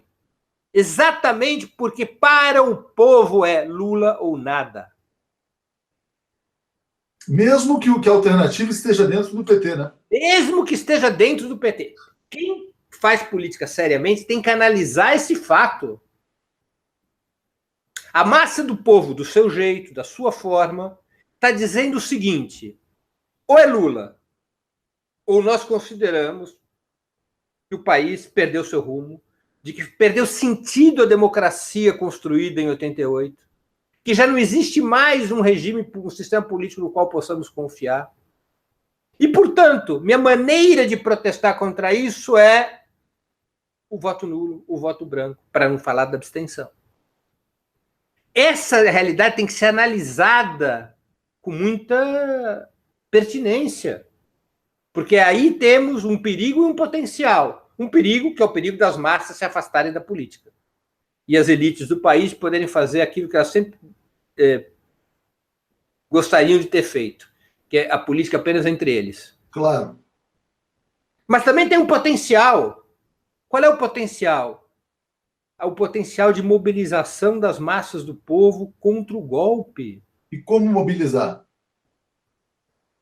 Se eu soubesse, se eu tivesse uma resposta para essa questão, eu, ao invés de estar aqui conversando com você, eu estaria nas Ilhas Seychelles mergulhando, aprendendo a mergulhar e ganhando dinheiro. Tá certo. Estou brincando, mas não é uma resposta fácil, porque nós estamos vivendo no Brasil, voltando a falar seriamente, uma situação inédita. Historicamente, a esquerda teve problemas de mobilização quando ela esteve isolada. Vou dar um exemplo. 74, 76, no período da ditadura, perdão, 70 e 74, no período da derrota da esquerda armada, do apogeu da ditadura, do milagre brasileiro. Por que não era possível mobilizar? Porque a esquerda estava isolada. A maior parte da sociedade apoiava a ditadura. Outro momento de dificuldade de mobilização, 86, 87, plano cruzado. A esquerda fica isolada na crítica ao plano cruzado. 94, 95, plano real, a esquerda isolada, tem dificuldade de mobilização. Agora é a primeira vez em que a esquerda não está isolada, as pesquisas são claras. Quem que está isolado, Léo? O governo Temer. O golpismo está isolado. A esquerda tem um amplo apoio às suas ideias, a esquerda tem um amplo apoio ao seu principal candidato, a esquerda tem uma rejeição, até da justiça já começou a rejeição. Exatamente. Aí eu vou chegar nesse ponto. E, mesmo não estando isolada, a esquerda não consegue transformar essa base difusa e passiva de apoio numa força de combate capaz de mobilizar o país, de rebelar o país, de impor aos golpistas uma derrota estratégica. Por que isso acontece? É uma questão a ser debatida. São várias as pistas, mas literalmente o povo hoje deposita suas esperanças na eleição, e não é na eleição de forma geral, é na eleição do Lula. Ou seja, é na saída institucional. E aí a gente chega... Na saída com o Lula, sem o Lula, eles passam a considerar que essa saída não existe. Não existe. E de fato não existe. Não é o PT que está dizendo Lula ou nada. É o Brasil, Bruno. Isso. Não é o PT que está dizendo eleição sem Lula é fraude, é o povo. Porque, de fato, é fraude. Sem o Lula é tapetão. O Breno, o povo é sábio, o povo já entendeu. O povo já entendeu que o Lula é um preso político, ele já entendeu que ele está preso para não participar das eleições e ele já entendeu que o poder judiciário é seletivo. A esse respeito, eu te pergunto, você viu a foto da festa da noite de ontem? Olha, num país sério, vou aqui usar a triste expressão do De Gaulle a nosso respeito, é um país sério. Esse não é um país sério. Num país sério, assim, tipo Uganda, o juiz está lá preso. Por confraternizar com o Sérgio Moro? Com o João Dória? O Sérgio Moro tem que estar sob suspeição. Não é que só. Ele tira foto com o Aécio. Claro. Depois ele tira foto com o Moro e ele julga o PT? Com Dória, isso. Exatamente. Que pode isso? Como é que é possível isso? Que pistas a mais ele deveria dar de partidarismo? Eu fico imaginando, Léo... Por que se escancara, Breno? Por que se escancara? Léo, vamos voltar no tempo. Em 2000, nós tivemos aquela complicada eleição dos Estados Unidos entre o Al Gore e o Bush. Tá lembrado? Claro. A Corte Suprema teve que decidir quem ganhou as eleições. Você viu algum juiz da Corte Suprema sendo fotografado com o Bush ou com o Al Gore? Claro que não. Não existe juiz. Agora, o que teria acontecido com o juiz da Corte Suprema Americana se aparecendo de abraços e beijinhos com o Al Gore ou com o Bush? Onde teria parado esse ministro da Corte Suprema?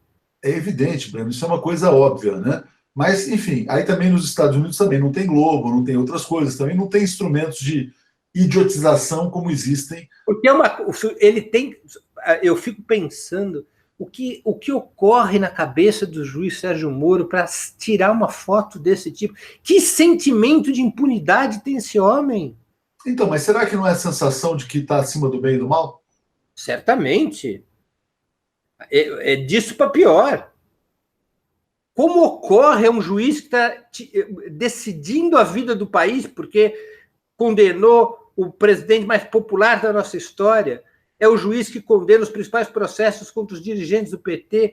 Como ocorre esse homem ser fotografado com Aécio Neves, um suspeito com 15 processos, e agora com o Dória? Dória, só para lembrar, Breno, que movimentou dinheiro aí pela Mossack Fonseca no Panamá, né? Só para fazer esse registro. Claro, como pode isso? O que ocorre na cabeça desse homem? Então, Breno, mas assim, Ele pagará por essa foto, Léo, porque essa foto... para além de criminosa, é um grande erro. É um erro estratégico, né? Será que já começa a tropeçar no excesso de vaidade? Claro, isso é normal. Você lembra como... Eu sugiro aos nossos espectadores que pesquisem, se já não o sabem, como que terminou aquele famoso deputado norte-americano McCarthy, dos anos 50, o que chefiou a comissão de combate... aos anti-americanos, o chamado Comitê Marxista do Congresso Americano, que perseguiu os comunistas e toda a esquerda nos anos 50, como terminou aquele homem que chegou a ser o Sérgio Moro deles, né? Era um popstar da política americana nos anos 50, e nos anos 60 terminou, quando morreu, estava na sarjeta, sozinho, abandonado. É assim que terminam esses popstars. É verdade. Mas, Breno, assim, foi de fato uma coisa muito chocante, né? Essa imagem, ela passa essa percepção de que, bom, usando aqui uma expressão, mais ou menos ligou o botão do foda-se, né? Essa parece ser a intenção. Léo, eu vou dizer eu acho que uma impressão outra, ou complementar, não é que é outra, é complementar. Sabe o que eu acho que aconteceu? Eles estão se confraternizando. Eles prenderam o Lula e agora é festa. É a festa, aliás, o Pedro Parente estava lá também. Entendeu? Agora é festa. Você sabia que vamos ter leilão do pré-sal aqui em junho, em plena Copa do Mundo? Sim, sim, eu vi a notícia. Vão entregar tudo. É a festa. Prendeu o Lula, agora é festa. É festa no Arraial do Golpe. É uma festa no andar de cima. Eles estão comemorando o trunfo. Sabe aquelas pessoas que vão ao um safari, caçam um leão, botam a cabeça do leão empalhada na parede e chamam os amigos para abrir um uísque e mostrar o leão que caçou? É isso que o Sérgio Moro está fazendo. Ele aparece pelos salões de festa de Washington, segurando uma imaginária cabeça do Lula pelas mãos, mostrando, olha aqui como eu sou bom caçador. É isso. Por esse aspecto, de fato, conseguiu. Só que o grande problema é que cabe uma pergunta. Ele matou o leão? Pois é. Porque ele prendeu o leão, ele não matou o leão. É verdade. O leão está vivo. O leão está vivo e esperando que milhões de brasileiros se convertam em pequenos leões, né, Breno? Ele falou, agora eu quero que vocês sejam milhões de Lulas. O povo, de alguma maneira, a sua maneira, que pode não ser a maneira da esquerda. A esquerda gostaria do povo nas ruas, em insurreição popular. Mas o povo, a sua maneira, está assumindo o pedido do Lula. E está dizendo Lula ou nada. Muito bom. Muito bom. Breno, eu estou 100% de acordo com você. Acho que foi muito bom esse papo no dia de hoje. Te agradeço muito. Ó, já virou até hashtag Lula Leão do Povo. E aí Jean Pavan dizendo que o Lula está muito vivo. Patrícia dizendo que Moro fez renascer o leão. Né? A Eliana, Lula não morrerá, terão que matar a todos para que o leão morra.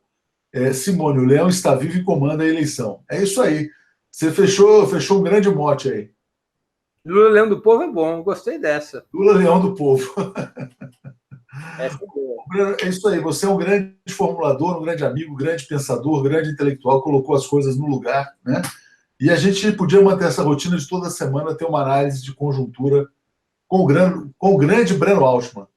Grande eu não sou, que eu tenho 1,79 m, já caí para 1,78 m, continuo caindo porque os anos cobram seu preço. Os anos vão cobrando seu preço, mas você está envelhecendo, você está ficando mais refinado, cada vez mais refinado intelectualmente. Tá certo, Léo. Bom, eu agradeço o convite, estou sempre à ordem do 247. É isso Bora aí. para frente. Obrigado, valeu. Um abraço. Abração.